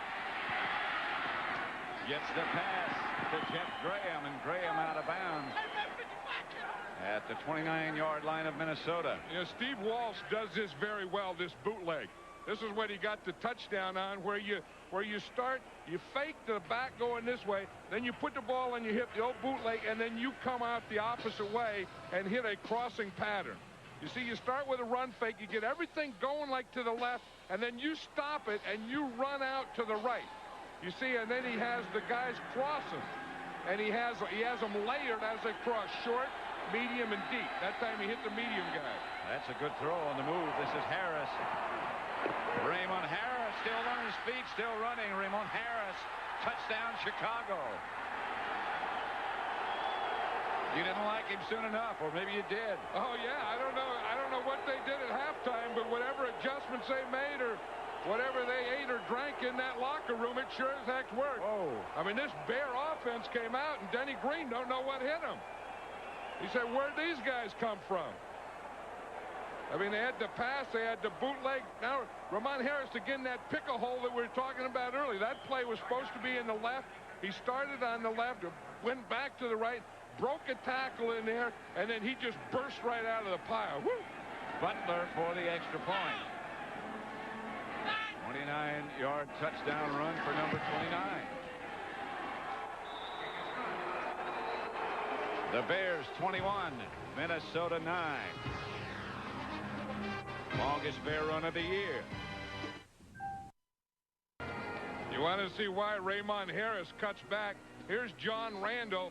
Todd Perry misses Randall. He cuts up. This is where he's going to go. He sees Randall. He says, whoa, I can't go here. I better cut back here. And he does. Jack Del Rio doesn't wrap him up. You see him? He sees Randall right there. Now he has to get away from Randall, so he cuts back there. Del Rio has him there. Doesn't wrap him. Doesn't wrap his arms around him. And Raymond Harris keeps his feet going. That's the secret. Kept his feet going, ran right through an unwrapped tackle. Robert Smith and Amp Lee back deep for Butler's kickoff. And that's Robert Smith. He had a good one earlier.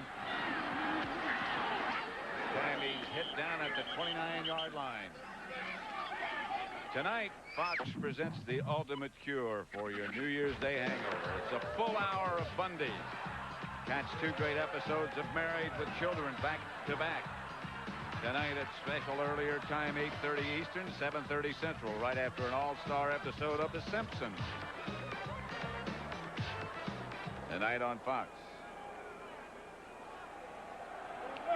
Hey, you know, like we were talking about at halftime, this game, if the Vikings are going to win, it's going to go back to their offensive passing game and on Warren Moon's shoulders again. Warren Moon back at quarterback, has Terry Allen behind him. Moon fires wide open. Andrew Jordan. Ball's loose. Bears on it.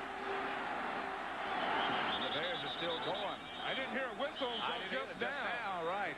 Yeah, they didn't blow a whistle until the middle of that run back. Oh, this is going to be interesting.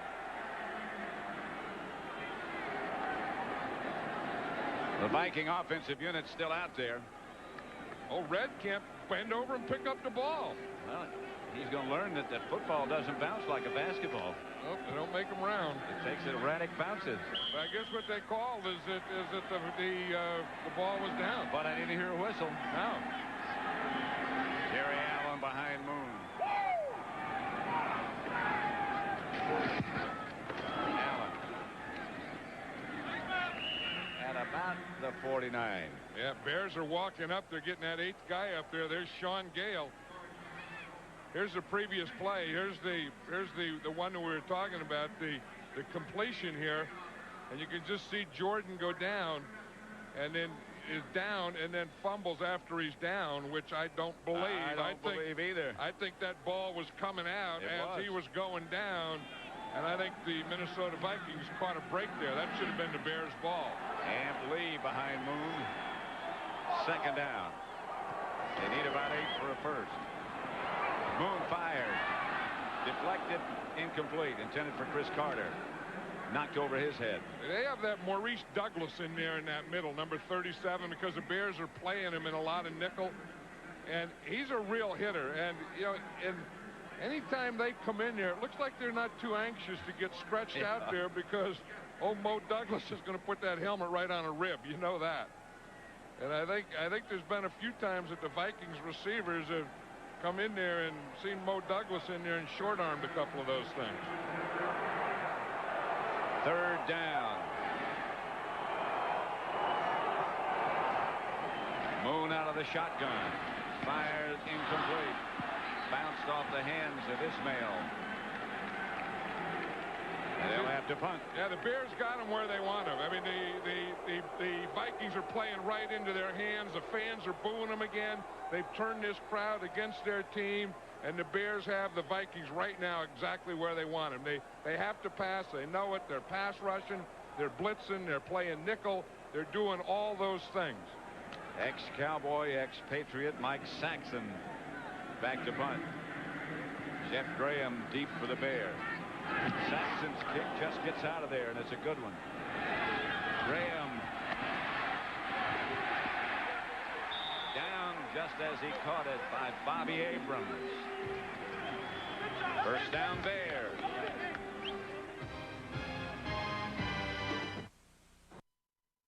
The Bears 21, Minnesota 9, 3rd quarter. Pat Summerall with John Madden. Bears ball at their own 18-yard line. Moon and Carter. I'll tell you, these fans want a playoff win. You know, they're saying, you know, getting there isn't enough. We want to win some playoff games here. Louis Tillman. Right now for a McDonald's game break, let's return to James Brown in our Hollywood studio. All right, Pat, next Saturday on Fox, the high-flying 49ers will be in action, which means Steve Young and Jerry Rice on offense and the defensive talents of Deion Sanders. San Francisco will host either Chicago or Green Bay next Saturday. That all begins with the pregame show at 3:30 Eastern. Back to Pat and John. And back here at the Metrodome, Todd Scott is the injured Viking player. Hard-hitting safety man.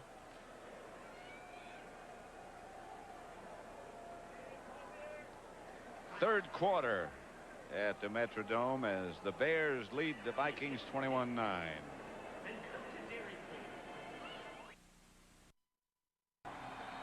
This game summary is brought to you by Budweiser. Steve Walsh, down at the bottom, you can see his figures. 11 out of 14, 164 yards and a touchdown. He's been outstanding. 2nd and 9. Raymond Harris behind Walsh. Walsh gets it to Harris. And Harris again rumbles near a first down, about a yard short. Stopped by Lamar McGriggs. Yeah, he's doing that same thing that Amp Lee did. Is you just get that hole and you just find a hole and go on through there. Now watch how they're blocking Randall. Here's the guy that they have to do is John Randall is the best pass rusher of this team. And Perry is a guy who's going to have a tough problem with it. So one thing, Steve Walsh helps him by getting rid of the ball quickly and taking a short drop where you can just run him right on by. Tillman and Carter. Walsh rolls. Gets it out to Carter. Carter outside the 40 to about the 43. Walsh does that, as you said before, very well. And that's that same bootleg where they cross the backs. This is an interesting play. They're going to, they cross the backs, and then they bootleg, and then he throws to the back to cross it. See the back on the right? See him sneaking out here? That's the guy that he throws to. So the back, one back goes to the left, one back goes to the right. Walsh fakes to the left. He goes to the right and throws to the back and went to the right. That's the play. It looks like it's right out of the 49er playbook. Yeah, and it really causes the defense to get going a lot of different ways, too. First down, Bears at their own 42. Walsh threw it away. Curtis Conway hooked up. Walsh thought he was going to keep going.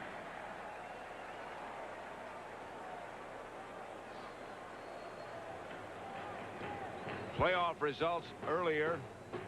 Today it was Cleveland 20, New England 13, and yesterday the Dolphins 27, Kansas City 17, Marino over Montana in that meeting, and Green Bay 16-12 over Detroit as they totally stopped Barry Sanders. Harris, the lone setback. Walsh comes out. He's going to take off. Steve Walsh puts his head down. No slide. Todd Scott back in the game, came up to make the hit. It was interesting talking to Steve Walsh last night about how much fun it is to be a player and to start again, and just the things that he's doing here. We saw him bootleg on the play before. We see him just feel a little rush, get to the outside, scramble. He said he forgot how much fun that it is to play football. It's hard work, he said. Much harder work than being a backup, and you can understand that. But fun.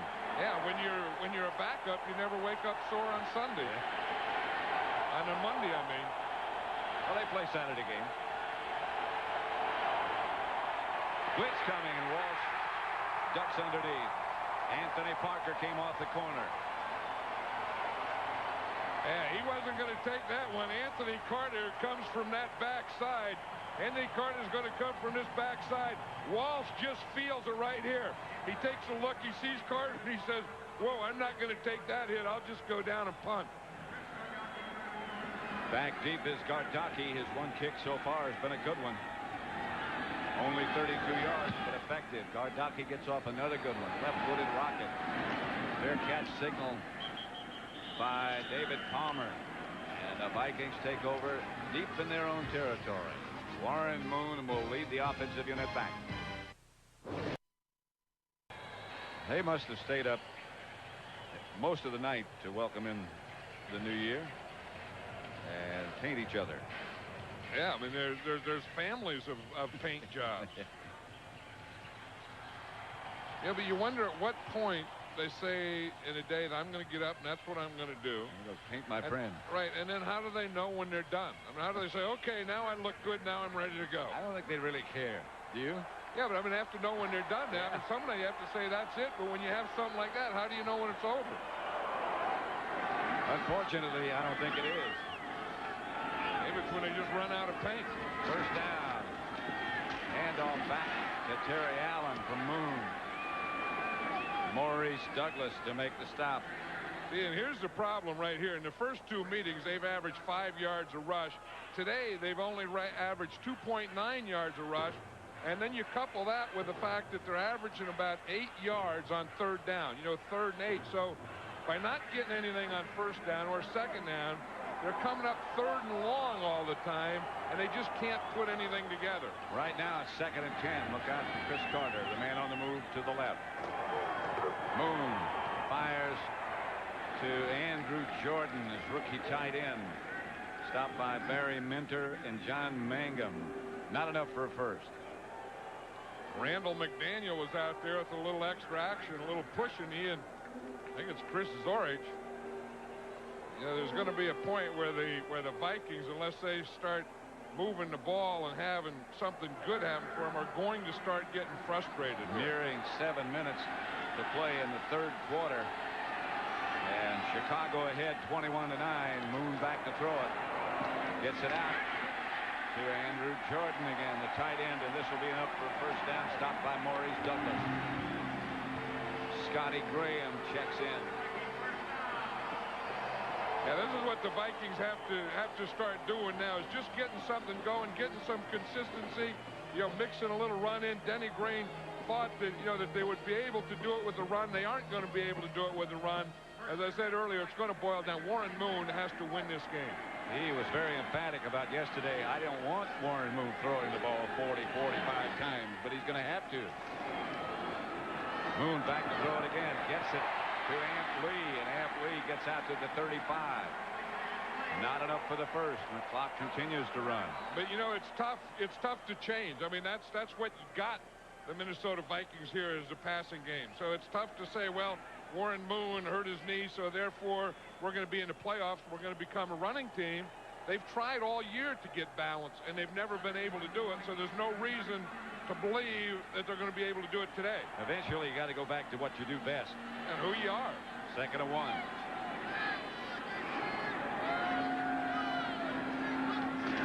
Moon gives the ball to Graham, and Graham has the first down to about the 44-yard line. Sean Gale and Maurice Douglas made the stop. And here's a guy who may be a part of it. You're going to see Scotty Graham run right in here. You know, of all the guys in the team, Scotty Graham, pound for pound, is one of the strongest guys. I mean, he's a powerful guy, and you can just see you can't arm tackle him. I mean, you got to wrap him up and get a whole bunch of guys that are 5'9", 215 pounds of real power. First down. Moon gives again to Graham, and he's tripped up before he gets back to the line of scrimmage. And here's that 2nd and long situation, that 3rd and long, where Moon has got to throw it. Yep, and this isn't the balance that they wanted. You look, they've almost passed, you know, twice as many times as they run the ball, and passed 27 times, and Denny Green didn't want it, one of those 40-45 pass games. But as you said earlier, he's going to get it. May not want it.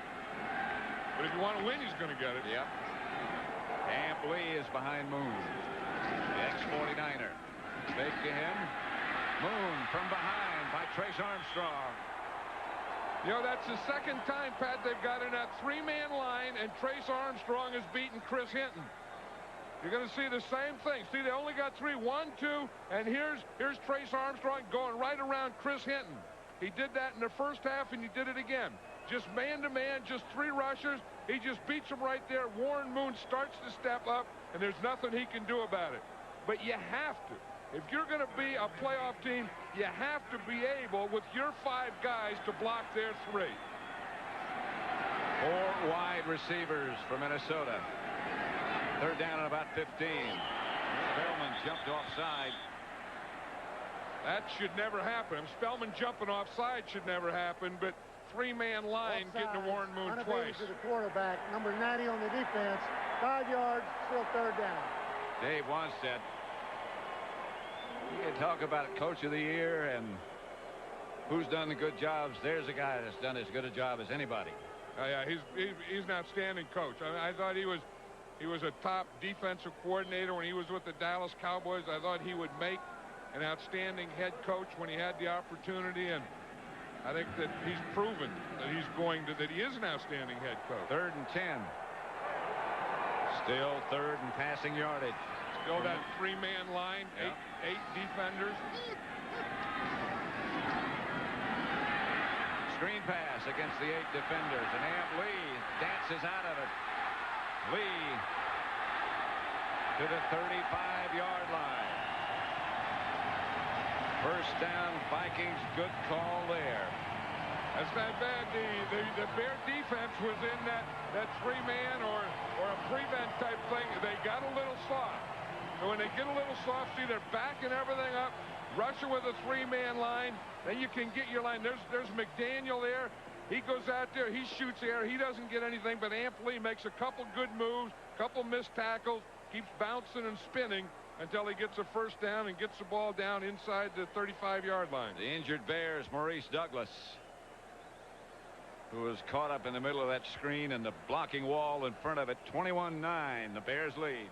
3:19 left in the third. Back at the Metrodome in Minneapolis, the Bears 21, the Vikings 9. Pat Summerall with John Madden.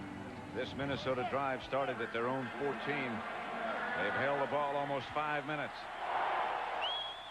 Former Viking.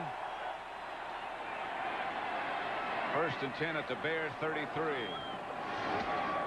And Lee trying to sneak through the middle. Ismail makes the catch. Sean Gale makes the tackle. You know, this Bear defense has been playing so well all day, and now they're starting to miss tackles.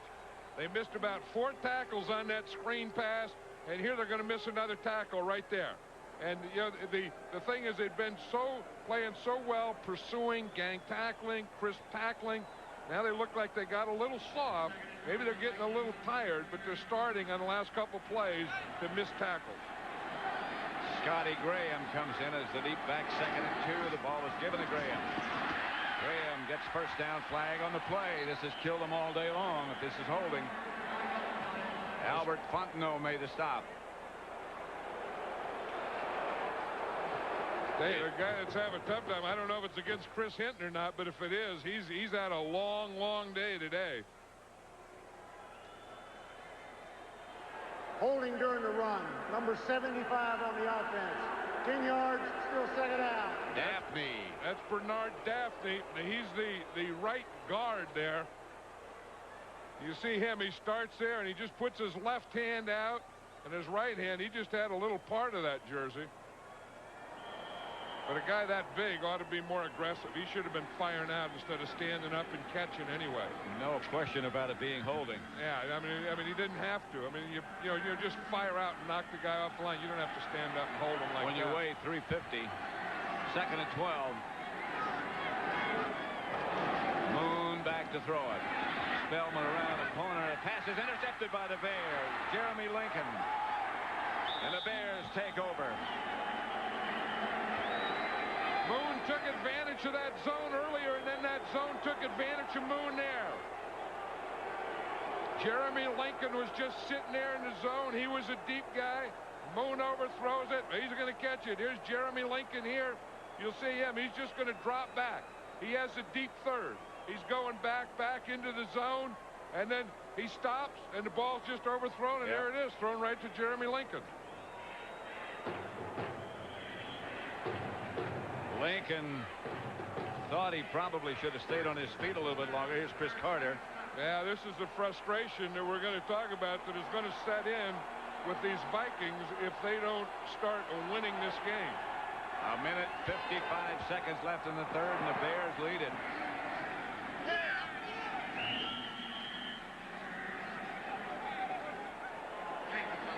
Raymond Harris, the ball carrier. Not much of a gain. You know, Jay Lewinberg just went out here, and McGriggs took a swing at him, and Lewinberg walked away from him.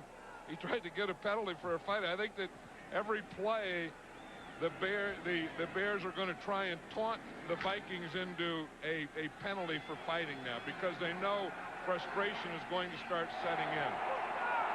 Tillman and Carter behind Walsh. Walsh dumps it out to Tillman. Couldn't find the handle. Bounced off his head and then onto the ground. Ed McDaniel made the hit. Never had control. Can't be a fumble.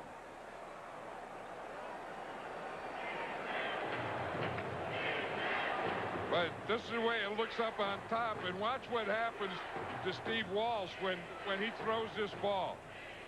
I mean, he's going to throw the ball, and then poof, they just knock both legs. That's the way you don't get hurt. When you get hit and both legs go straight up, when your feet go towards the ceiling, you're not going to get caught in the turf. 3rd and 9. Walsh pointing out somebody in the defensive setup. And back to throw is Walsh. Shovels it forward. Curtis Conway maybe in the area somewhere, or somebody. I think it hit John Randall. It did. It did. I know. I mean, he's lucky Randall is a nose tackle or a defensive tackle and didn't get his hands up. Because I don't know what Walsh is trying to do here. He's trying to shovel the ball somewhere, and he shoveled it right to the face of John Randall. Watch Randall. He's working there against Perry. Boom, big old guys in a pinch, and the ball hits him in the face. Gardocki punts for the Bears, and fair catch is signaled by David Palmer. Gardocki's done a good job today. He's been in sort of a slump, very erratic, but today his punts have been good.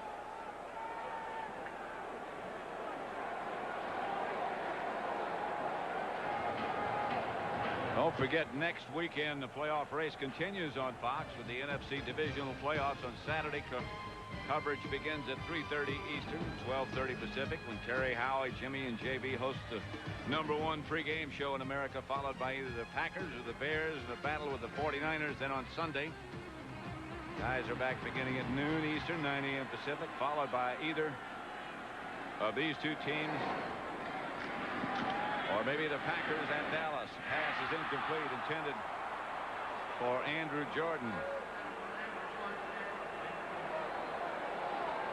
Yeah, I still think that they're not going to have a lot of success passing there in the middle, that maybe they're shorter crosses to Carter, but I think they're going to have to get the ball to the outside, and they have to get it in front of those.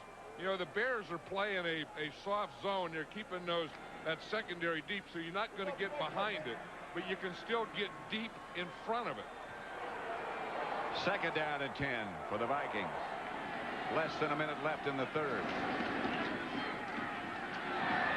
Pass is down the seam to Amp Lee, and Amp Lee still on his feet.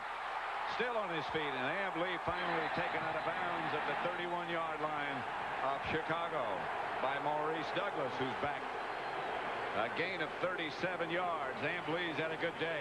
That's what you want to do. When you get these guys coming out, then that gives you the middle, and you just hit it right up the seam. The seam that these guys create, this is the seam right here, and you just try and go right up that. Usually it's a tight end, but here it's a back. You see Amp Lee? See him break right up the middle now? That's the seam. Everyone went out and went to the middle, and they left that seam for Amp Lee, who has 4 catches for 107 yards. Steve Jordan, the man in motion. Dropped it to Steve Jordan. Let me just clear up what I started into a minute ago. If the Vikings win, they play in Dallas. If the Bears win, they go to San Francisco, and Green Bay goes to Dallas. Yeah, and we're going to be in Dallas next Sunday. As you say, it'll either be the Green Bay Packers or the it'll either be the Green Bay Packers or the Minnesota Vikings. Right. Yeah. If the Vikings win, they go to Dallas. Right. Now we got it. Confusing. 2nd and 10, and Moon back to throw it. Bears started to blitz. Moon out of bounds. Chris Carter with a diving gallant attempt, but out of bounds. Sean Gale was the Bear defender. That's the area, though. I mean, you want to get out there. It's over Sean Gale. Sean Gale made a pretty good play of getting between Chris Carter and Warren Moon. So the ball had to go over. You see how the ball had to go over Sean Gale. If his foot is not right on the end of the line, it looked like he came very close to getting both feet down. Yeah, but I don't think he did. I don't believe he has the ball. Yeah. And Lee out of the backfield. Moon struggles in the other direction. Fires deep for Ismail. Knocked away by Mark Carrier. Good play. That is a heck of a play by Mark Carrier. If he doesn't make that, that's a touchdown. Watch this. Mark Carrier comes all the way over from center field and knocks that ball away from Quadri Ismail just as he's ready for the touchdown. That reminds me of a play. Remember in the playoffs when Ronnie Lott did that against the Rams, Flipper Anderson? All the way across the field. Same type of play. Reveiz from 49 yards out.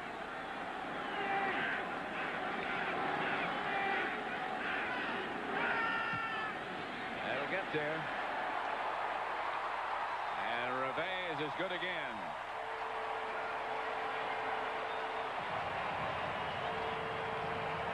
Seven seconds left to play in the third quarter. It's 21-12 now.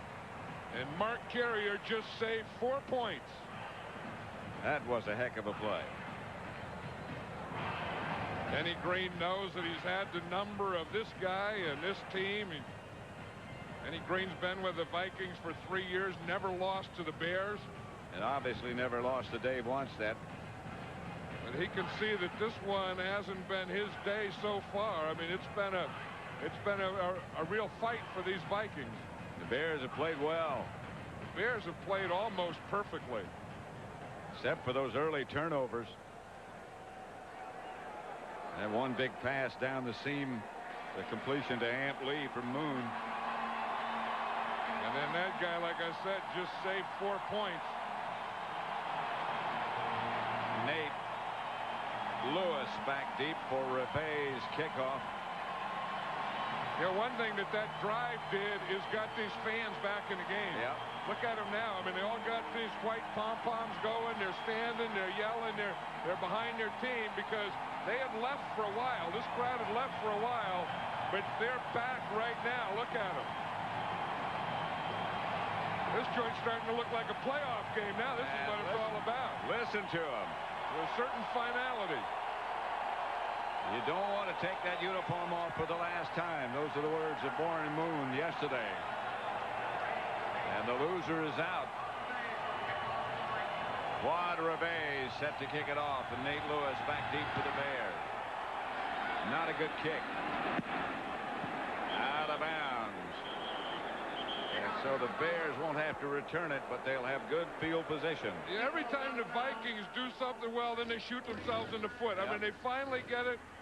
Reveiz, kicks a field goal, they get something going, then they kick the ball out of bounds, and they give the Bears good field position. Now the game clock shows no time remaining. And that is the end of the third quarter with the score, the Bears 21, the Vikings 12. This Fox NFL special will continue after these messages from your local Fox station. Happy New Year's Day from Fox. Automotive experts praised our cab forward innovation, smiled on our continued success, and followed us to a new plateau, naming Chrysler Cirrus Motor Trend's Car of the Year. Your Chrysler Plymouth dealer now presents the car. Ready to start the fourth quarter at the Hubert Humphrey Metrodome. Look what has happened to the Bears here in the dome. I think that's why Dave Wannstedt said last night, if we're close in the fourth quarter, we're winning it this year. Walsh hits Conway. Good throw and a flag on the play. And it's in that area of offensive holding. Could be roughing the passer also. It's in that area, too. And when the referee calls it, which Red Cashin did, it's probably going to be roughing the passer. Roughing the passer, number 93 on the defense. 15 yards added on. John Randall, watch number 93. He's coming from that backside. And you just see, after Steve Walsh throws it, John Randall gave him a little pop. Steve Walsh saw that yellow flag out of the corner of his eye, too. John Randall not happy with that call at all. Neither is Denny Green. You wouldn't expect them to be too happy, would you? Well, they have something good happen to them, then they have, they kick the ball off out of bounds and have a 15-yard penalty. Flag on this play as Harris goes over the right side for perhaps a yard. But the Vikings jump. Roy Barker, I think, was early. So that's 3 bad plays in a row then. They kick the ball out of bounds, hit the quarterback after he throws it, and then jump offside. And that's not championship football. In all due respect, that's not how you get to the next step in this thing. You avoid those things. That doesn't mean you play cautiously. 5 yards, still first down. Was Barker.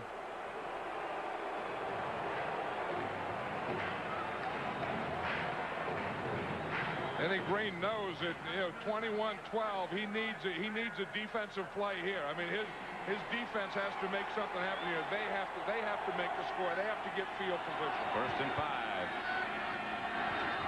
Walsh is going to put it up.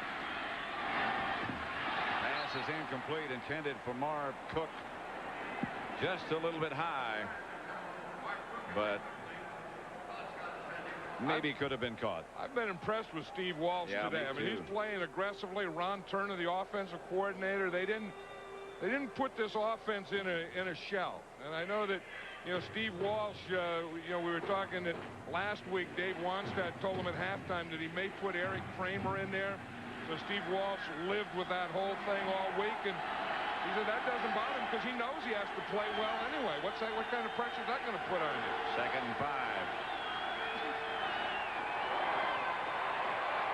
Handoff to Lewis Tillman, not much. Ed McDaniel made the stop.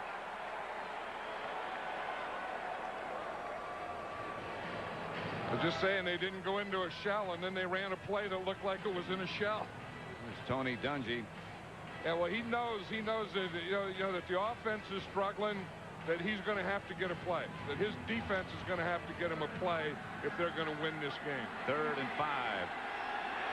Harris is the deep back. 4 wideouts for Walsh and the Bears. Ryan Wetnight. There's the draw play, and Raymond Harris. Surge at the end might have gotten him a Bear first down. Ramon Harris is a rookie, but he says at the end of the year now he's an experience. I mean, you're a veteran rookie by the time you play this long. And this is the end of the year for somebody. I know, and he's playing like he's been playing this game for 5, 6, 7, 8 years. This would appear to be about a football length short. How can I tell from this distance? I don't know. I thought he had a first down when he ran it. You never know where they put that ball or how they put that ball where they put that ball. But you're right. About a football length. But that looked like they got a bad spot there, Pat, because when he went down, it looked like he had the first down. Yep. They're going to go, I think. Never up, never in. Got to tee it up now. Just don't want to hit it out of bounds.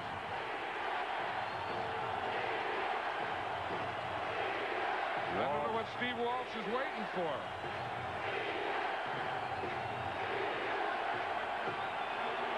They just started the 25-second clock, so he's still got plenty of time, and he's going ahead with it, and he got it. Walsh went quickly, and once he got up there on the quarterback sneak and got the Bear first down. 13-12 left now, and the clock running. Steve Walsh has to be feeling good. If he can win this game, this is going to be one of the biggest days of his life because he's from this area. Steve Walsh went to high school right here in St. Paul, and his parents are here at the game, and his friends, and And if you're going to do it, this isn't a bad place to do it if you're Steve Walsh. Tillman and Carter behind Walsh. Going deep. Touchdown Bears, Jeff Graham.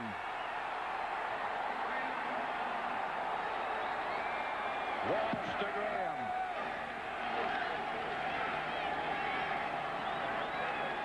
He saw something. Right, he knew that they didn't expect him to do that. That's the second one that he got to Graham today. The second one deep. And you're going to see Dwayne Washington again up there in tight coverage. He goes for a bump and he whiffs him and he can't catch up with it. And that's just a perfect throw by Steve Walsh. Jeff Graham was pretty good on that too. But Dwayne Washington went to bump him and missed him. Butler for the extra point.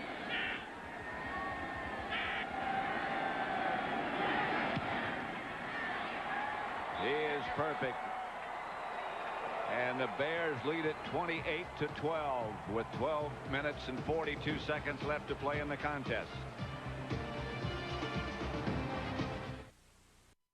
Come on! Come on! This guy's sort of kind of a wailing call. 28-12. I think they need more than that guy. They better do some blocking and tackling, throwing and catching and covering and stuff. Robert Smith and Amp Lee back deep. Butler will kick off again. 28-12 Bear lead. Robert Smith at about the 7. Cut down by Ron Cox and Maurice Douglas. Yeah, let's watch that touchdown again, Pat, and we're going to see that they put Conway in motion. The safety goes with him. Then when Walsh sees that, he gives a signal out here to Graham to run the up. Now watch him. See, the motion will start. There goes the motion. Now Walsh, watch Steve Walsh, the quarterback. You see that signal he gives right there? See, when the motion goes, then he gives a signal out here to Graham to run that quick up. That's what a smart quarterback will do for you. Put motion, check coverage, give a signal, and then throw it. Here's Moon. Chase gets rid of it. Incomplete. Right now, again, for a McDonald's game break, let's return to James Brown in our Hollywood studio. All right, Pat, after a bye week, the Cowboys get back to work hoping to rekindle the fire. Aikman hopes to team up with a healthy Emmitt Smith on the ground and through the air with Michael Irvin. The aim, an unprecedented third straight Super Bowl title.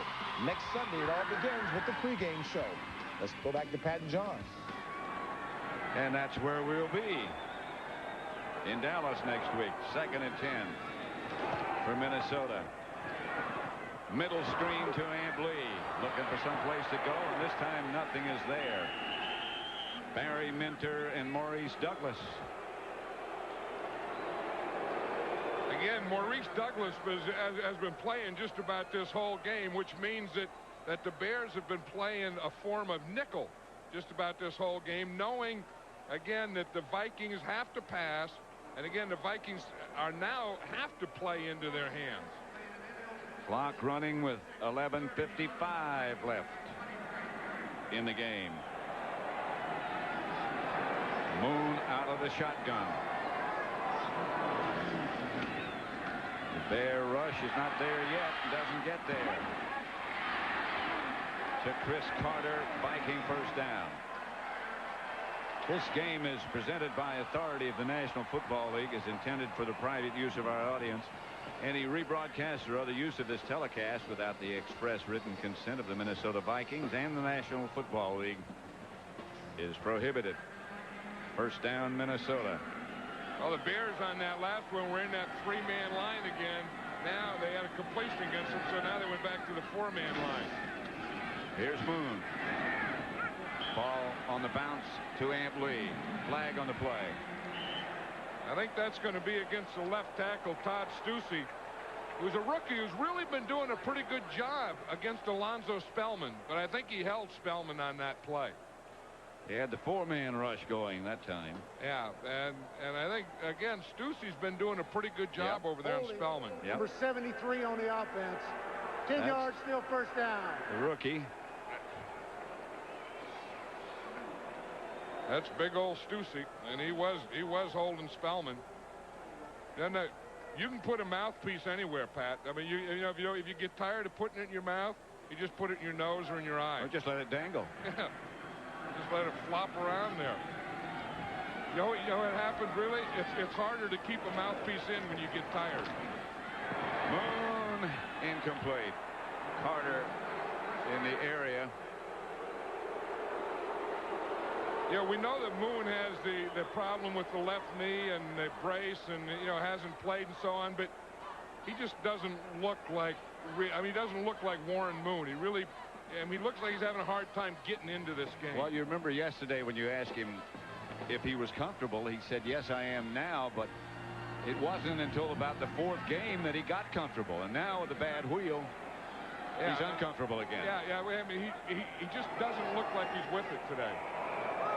Well, he's bothered, no question, by that brace. Now he goes back up under the center, screen pass to the left. Some room this time to Amp Lee. Lee gets back some of the yardage brought about by that penalty, and it'll be 3rd down and about 5 or 6. Barry Minter made the stop. One of the things you can see that, he's starting to drag that left knee and limp more because, and he even talked about this before the game, that fatigue sets in. Yeah. And, the thing is heavy, and it does put you out of balance, and you start getting fatigue in that injured leg, and Warren Moon is going through that now. Flag on the play. Spellman from behind nails Moon. The ball is incomplete. Flags on the play. Spellman, I think, came around the corner too soon. Yeah, well, Spellman just came to life on these last couple of plays. He's been kept under control pretty much today. And then he came, he just got a penalty against him when Stussy held him, and now he went back, and he's going to be penalized. Should make it 3rd and about a yard. There has to be a middle in there. Sometimes he's late off the ball. Number 90 on the defense, 5 yards, still 3rd down. Sometimes he's late off the ball. And there's any problem with Alonzo Spellman, I think that he comes late a lot, and then this time he went early. So if he could get right in between there, in between where you're the last guy off the ball and you're off the ball before it snapped, I think he could be a dominant player in this league someday. 3rd and 1. He certainly has the tools. Carter in motion. Moon. A lunge by the 1st down by Terry Allen. Lunge for the 1st down. You see number 55, Vincent Smith, in there. He came in and made a hit and got knocked back out. McDaniel also on the blocking end of things. Yeah, I mean they're coming in, and there's a collision here, but watch Vincent Smith, 55. Boom, he hits it, and he just gets knocked over to the side in a pile. There's a big old pile of guy down there, and he got knocked right to the top of the pile of guy. 1st down. McDaniel actually was the fullback. Yeah, he's one of those guys that they move from guard to fullback in short yardage. And again, now when they get the 1st down as they did, then they have to take McDaniel out for a play before he can go back to guard. That's why he's on the sideline now. 10 minutes left to play. The Bears 28. The Vikings 12. Warren Moon has gone all the way at quarterback for Minnesota. Pass intended for Chris Carter, incomplete behind him. Yeah, it looks like anytime they throw, there's a whole bunch of defensive bears around the Vikings. I mean, there's Mangum, and he's playing out there. They're just playing a zone, but they got guys underneath them. They got guys on both sides of them, and they don't give them a lot of lanes or areas to throw the ball in this zone. 2nd and 10. Amp Lee behind Moon. Carter in motion. Not much pressure from the Bears. Catch made by Isbell. A leaping catch in front of Sean Gale. You're going to see here's Quadre Ismail up here, and you see what the zone is, and he gets beyond the short guy and in front of the deep guy, and then runs that in and Moon hits him right in that hole. There haven't been a lot of holes like this today to hit in because these Bear zones haven't given many big holes. Robert Smith, the ball carrier. And the draw play brings up second and long. Barry Minter on the stop. Crowd doesn't like the call too much. Now I guess they just want him to pass every down. I guess. Anytime they run, they don't make any yards. And then anytime they don't make any yards, then the fans boo. And this isn't the kind of game that Dennis Green wanted to get into today. 28-12, the Bears lead, but he didn't want to throw it this much. Robert Smith stays in as the deep back. The Bears showing blitz. They're coming after Moon, and they almost got him, but he got the ball out of there to Carter, and Carter gets it out of bounds for a Viking first down at the Bear 14. That was a heck of a play by Warren Moon. I mean, to be able to stand in there, get that rush. I mean, he's so big and so strong. But watch, they're bringing the blitz on him now. The safety's coming, the end's coming around. They got his leg. They're grabbing him by the leg, and he's throwing the ball to Carter. Watch Carter. He kind of comes off the ball slowly to delay. Then he's going to go underneath on a cross.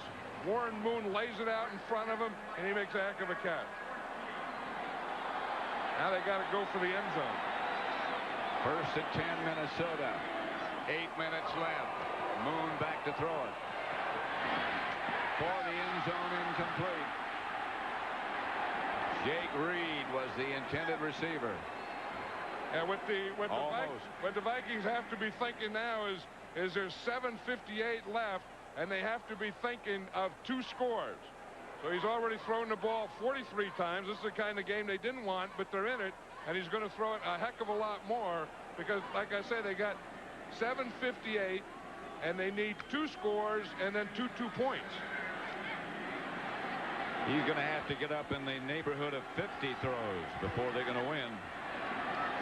Still plenty of time. 7:58 left. Moon drops it out to Amp Lee, and Lee stays on his feet, spinning down inside the Bear 10. The ball comes loose. The Bears fall on it, but the officials are saying that Amp Lee was down. Barry Minter made the top stop on Amp Lee. It'll be first and goal, Vikings at about the 8.5-yard line. Not first and goal, beg your pardon. 3rd and 4. And Dave Wannstedt knows that he would like, it's going to be 2 plays here. So his defense is thinking in terms of 2 plays. The offense is thinking in 2 plays. There's no field goals involved here. Moon back to throw it again. Jake Reed gets inside the 4. Now it's first and goal. Just watch Jake Reed out there again, the big receiver. He just stands out there. He runs about 3 or 4 steps, and he just runs a quick. Everyone runs off. They're still zoning. They're zoning that end zone. Jake Reed just stops. Warren Moon sees him, just zips it out there to him. First and goal at just outside the 2. McDaniel in the backfield. Graham. Terry Allen over the top. It was not Graham. 21 instead of 31. Over the top, not quite. The thing is that they're going to have to do this again because time is starting to be important to them now. They got to get the score because they got to get the ball back and get another score. See, and he got turned sideways, so he didn't get that ball in there. Second and goal from the 1. Imagine he'd run the same type of play.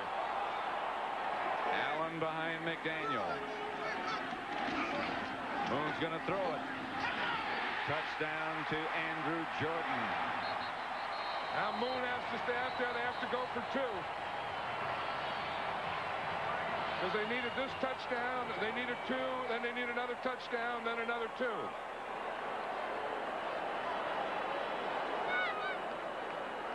They're stopping. There might be a flag on this play.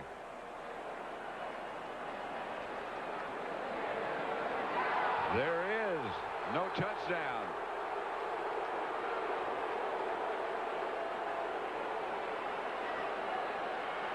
Pass interference on the offense, number 46. 10 yards, still second down. Number 46, sometime a guard, sometimes a tight end. And that had to be John Jurek as a tight end. He's lined up right there. As you say, he's a tight end. Again, this is a play pass where you fake the run.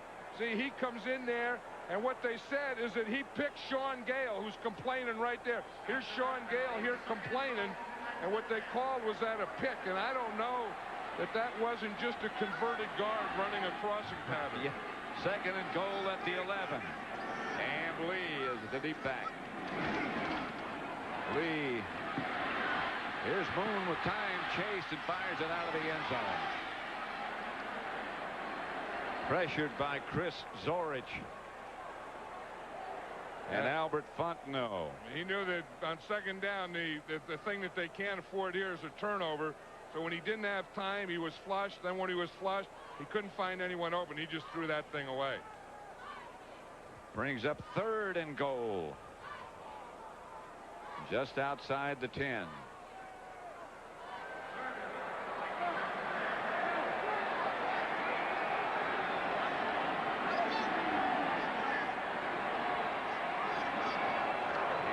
Again was the back. Moon has all kinds of time. Now he's chased by the Bears, gets out of the trap. Touchdown, Vikings, Ant Lee.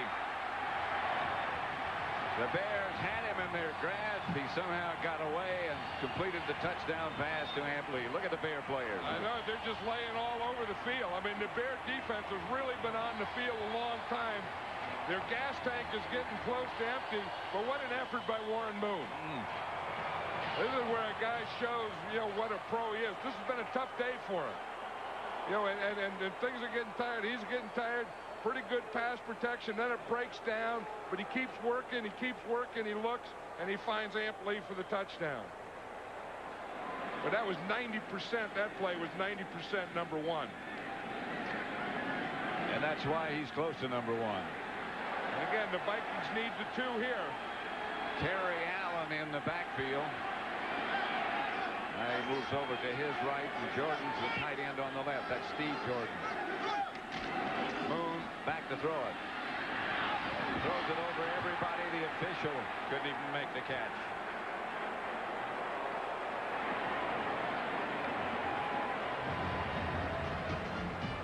(28-18) Bears.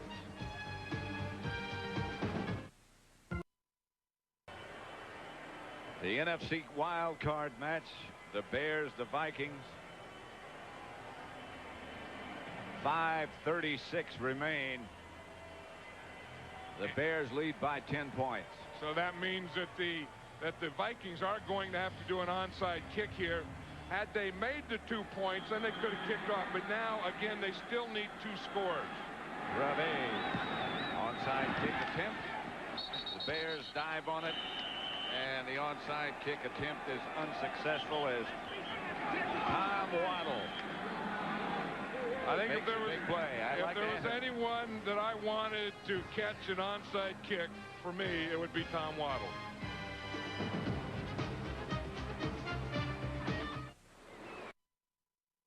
Here's the onside kick, and again, I said if there's anyone that I'd want to catch an onside kick, it would be number 87, Tom Waddle. Watch him come up, catch that thing right on the short hop, and just smother the ball. Talking about a sure-handed guy and a real football player. Tom Waddle will always make a big play for you. Always has. First down. It's Harris. Down inside the Minnesota 35 to about the 34. The thing that Dave Wannstedt has done is, kept some veterans like a Tom Waddle around, but really brought a lot of, new players and young players here. And in his second year has really molded this thing. I mean, it's amazing because he doesn't have a lot of good players on this team, believe me. What he does have is a lot of speed. Yeah, but, he doesn't have one player in the Pro Bowl. And they really have no outstanding pass rusher, no great runner. Walsh, incomplete, intended for Jeff Graham. But speed is the ingredient that he was looking for. And that's what they did at Dallas. They went there and they built that team with speed. And look at that defensive line. You saw Alonzo Spellman there. They are tired. I mean, it's cold outside, like it's like 5 degrees outside or something, but it's hard to find, if you're a player down there, it's hard to find a lot of oxygen. I'm going to go ice fishing. Last time I was here, I went ice fishing. And we caught them and cleaned them and cooked them and ate them all in 2 hours. Boom. Walleye pikes. Fresh fish. Can't beat it. One of the great days. Tillman, the deep back, he is past the 30-yard line, very near a first down for the Bears. Today's game is being produced by Bob Stinner and directed by Sandy Grossman. Studio is produced by Scott Ackerson, directed by Bob Levy. And the executive producers of Fox Sports are Ed Gorin and David Hill. This is our first playoff game on Fox. Bears by 10. I'll tell you, it's tough. I mean, you can talk about the fluids and everything you lose in a game. I mean, Alonzo Spellman is in great condition, and he has really emptied his tank in this game. 4th and short. I don't think he got it. This is going to be one of those left foot, right foot deals where they're going to spot that thing. John Turlink, the defensive line coach, is saying first down Vikings. I don't think he got it. I don't either. Viking offensive unit on the field. Here's the defensive play. This is the thing that Dave Wannstedt didn't want to kick a field goal. He's only on the 30-yard line, so there was no need to punt it. So I think he made the right decision in going for it. I don't know if that was a right play. I don't know whether I'd run a flip or something, because they've had, some success with quarterback sneaking with, Harris going up the middle.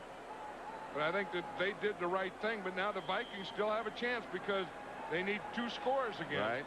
So they're going to have to get a score, either field goal or touchdown, onside kick, and another score. It's Amp Lee behind Warren Moon. 4 minutes and 3 seconds left. The Bears by 10. The Vikings still in it. Moon's pass complete to Steve Jordan. Stopped by Barry Minter, but it's a Viking first down. Moon telling them to hurry up. And if I were the Vikings, I would go down there and get a field goal as quickly as I could and then try the onside kick. Not spend all my time waiting for a touchdown. Moon. Incomplete. In the direction of Chris Carter. John Mangum was the nearest Bear. Steve Walsh down there giving a pep talk. Warren Moon was hoping that he wouldn't have to play this kind of game. Dennis Green was hoping that he wouldn't have to. And want one of those 45 pass games. He's already over that.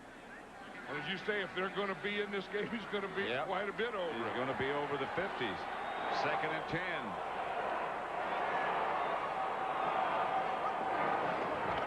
Moon back to throw it again, going deep.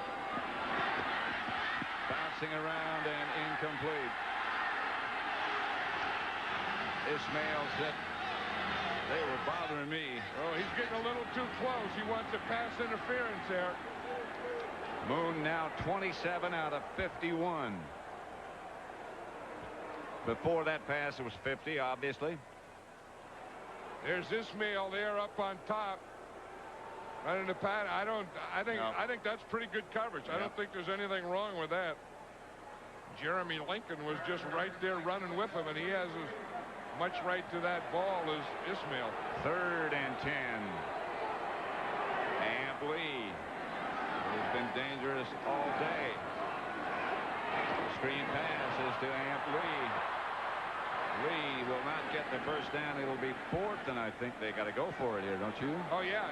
They definitely have to go for it. I mean, and probably they're going to take a timeout now before they do go for it, because they have all 3 of their timeouts. So now they have 2 left, and Warren Moon heads for the sideline. Back at the Metrodome in Minneapolis, 3:17 left to play. 28-18. The Chicago Bears lead Minnesota. Don't forget to stick with us following the post-game show, and then after the post-game show, encounters. 4th and 5. Moon back to throw.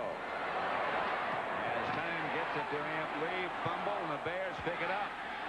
This one's alive, and that's Kevin Minifield. And the Bears are headed for San Francisco. 50-yard fumble return. Warren Moon saying what happened. Amp Lee, it was 4th down. Amp Lee was trying to get that extra. He was trying to put the ball over the first down marker, and in doing so, he fumbled it. Minifield just picked it up, ran in the end zone. There was no whistle on it. Watch Amp Lee. He's catching his ball. It's 4th down. He was going to try and stretch out, but he got hit just before he did it by Maurice Douglas. Minifield picks it up and takes it in the end zone. And it's going to be the Bears against the 49ers. And the game we'll do in Dallas will be the Packers against the Cowboys. I'll tell you, that Maurice Douglas has played a heck of a game for this Chicago Bear defense today. Butler for the extra point. 3:05 left to play. It's the Bears 35, the Vikings 18. Yeah, you just felt the confidence last night. You wonder where it came from. You know, the Bears came in here and they were a very confident group. And, you know, Dave Wannstedt, he wasn't too confident because he was sick the night before on Friday night. He had to have the doctors and trainers come over to his house and give him intravenous feedings or whatever that stuff where they stick your needle in you and all that stuff. And he was still sick at the meeting last night. Yeah, he could hardly get through a meeting, but you just had the feeling that this Bear team was overly confident, and you wonder where it came from. Well, maybe it's the law of average. Maybe it's good play by a defensive unit. Maybe it's good play by Steve Walsh. An outstanding game by Raymond Harris. Just a lot of things. Yeah, I think Ron Turner, the offensive coordinator, you know, and because the Vikings came in here and said, we got to stop their run. They thought Steve Walsh would just throw short, but they came in, and not only did he throw the ball, but he didn't throw it short. I mean, he threw it medium, and he threw it deep. They got a couple big plays to Jeff Graham, and Steve Walsh came in here a relaxed and confident quarterback, not a guy that was looking over his shoulder and worrying about the hook being put in him and Eric Kramer being put in the game. You mentioned Maurice Douglas and what an outstanding game he's had, but the whole Bear defensive unit did a heck of a job. Well, I think that they played him that way. They played him basically with their nickel defense. They played the extra defensive backs in there. The Vikings couldn't run, so they were able to gang up on their pass, and they did that. 3:05 left. The Vikings with 2 timeouts left. The Bears with all of theirs. Butler to kick it off again. And that is Robert Smith. He fumbles it, bounces it around inside the 10, and is taken down at about the 13-yard line by John Theory. Unless a miracle happens, it'll be these Bears against the 49ers. Coverage begins next Saturday at 3:30 Eastern, 12:30 Pacific time. And the Packers against the Cowboys at Texas Stadium. Coverage beginning at noon Eastern, 9 a.m. Pacific time.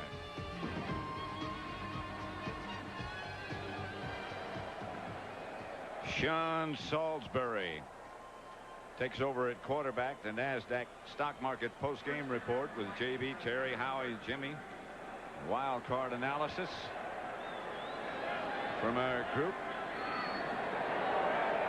Amp Lee is back with Salisbury. Salisbury throws it out. Pass complete to David Palmer. Old Donnell Wolford was out there. He was ready to jump on that thing and take it in the end zone.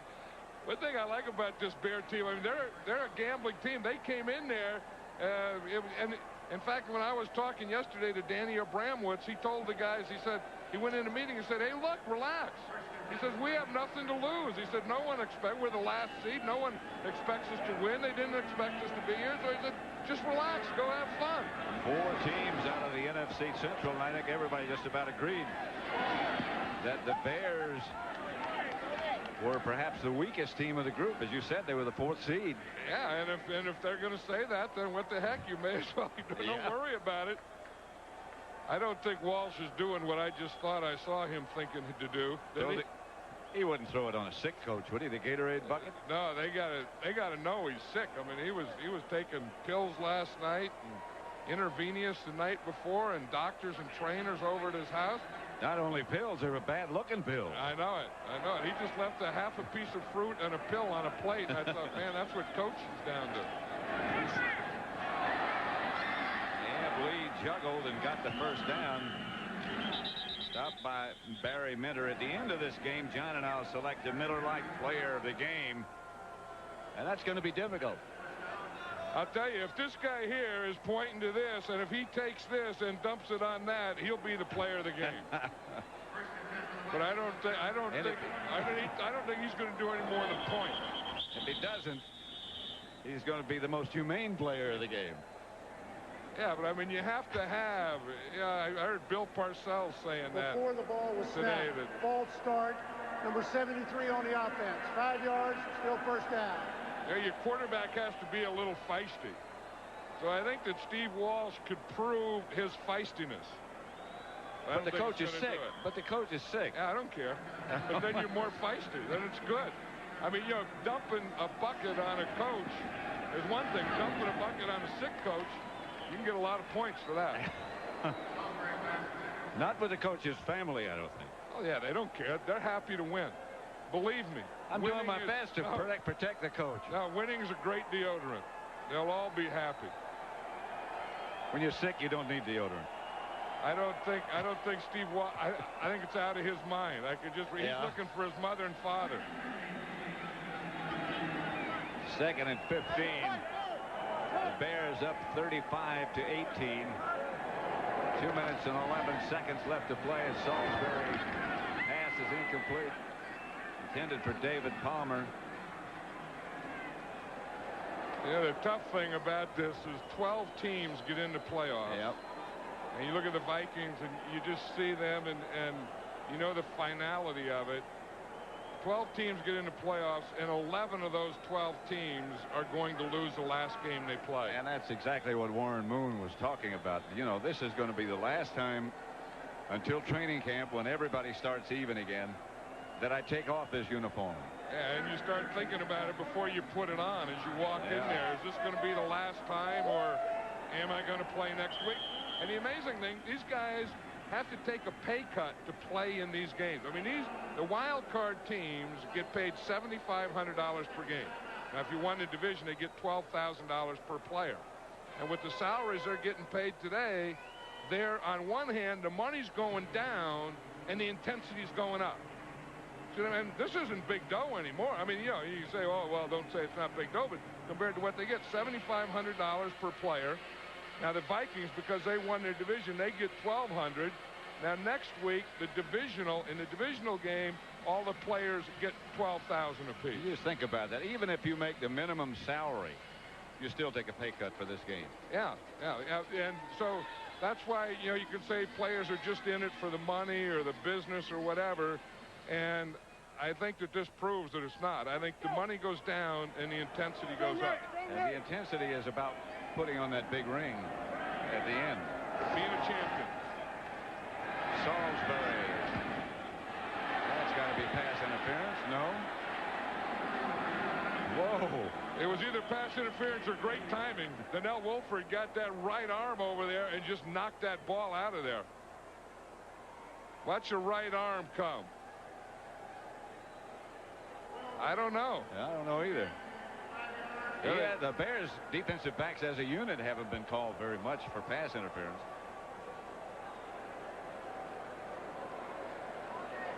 That ball hit him right in the face. The Bear fans made the trip. One guy's got a ball. This game should have been played outside, though. I mean, Central Division, you know, black and blue, the whole thing, and being played inside a dome doesn't make a lot of sense. Salisbury gets it to Ampley, who looked up the field before the ball got there. And there's just over 2 minutes remaining. flag. I believe a timeout, maybe. Holding. I'll get it right in a minute.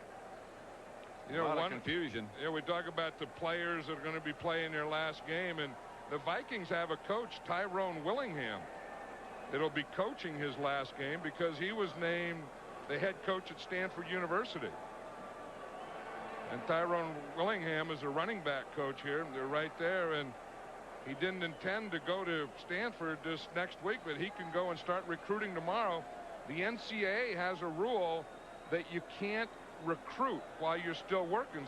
And that's a big disadvantage, not being able to recruit. Yeah, so he's been able to put a staff together. He's been able to go out to Palo Alto and do some work, but he hasn't been able to recruit, and he couldn't start recruiting until the Vikings were out of the playoffs.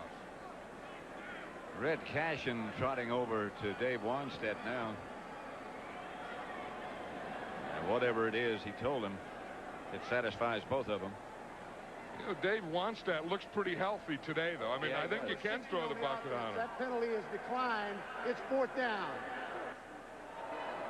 It was a holding penalty. It's declined. There's Jack Del Rio, had such an outstanding year, led the team in tackles, the Viking team, from his middle linebacker position. The losing just takes everything out of it. You could just, I mean, everything was just sucked out of Del Rio. Salisbury gets the ball to Jake Reed. Enough for a first down. 2-minute warning now. 2 minutes left, and the Bears lead it 35-18.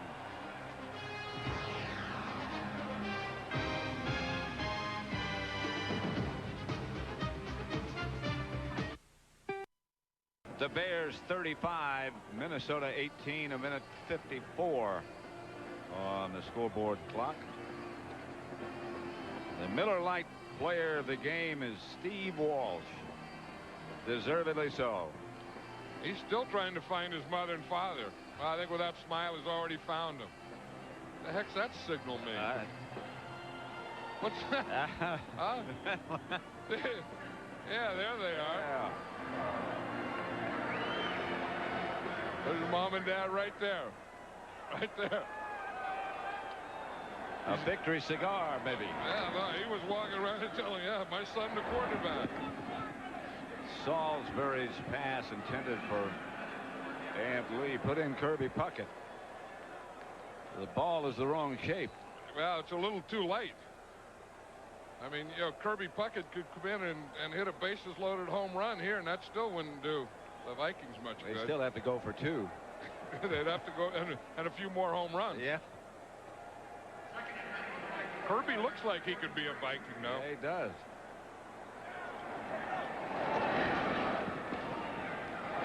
Salisbury complete to Jake Reed. Fumble. Bears have it. And they scamper off with it. I don't know that the officials have pointed anything yet. I don't know they have either. Well, Red Cashin's going to get up there and do something. You got to point one way or the other, guys. Mangum has the ball down the other end. Can't play without the ball. Not taking any chances. Mangum doesn't know if he did good or not. Hey, Wannstedt does look good today. I said winning. Winning's a great deodorant. Yeah. I think winning could be a great antihistamine. I think it could. A great healer. They did get him. Someone dumped him with a little bucket. Yeah. He's happy. It's okay. See, you can throw it on a sick guy. Whoever it was a wimpy throw, though. And they did it from a distance. Yeah, I know it. Yeah, from a distance. It was probably a little old bucket, too. Probably the kicker's bucket.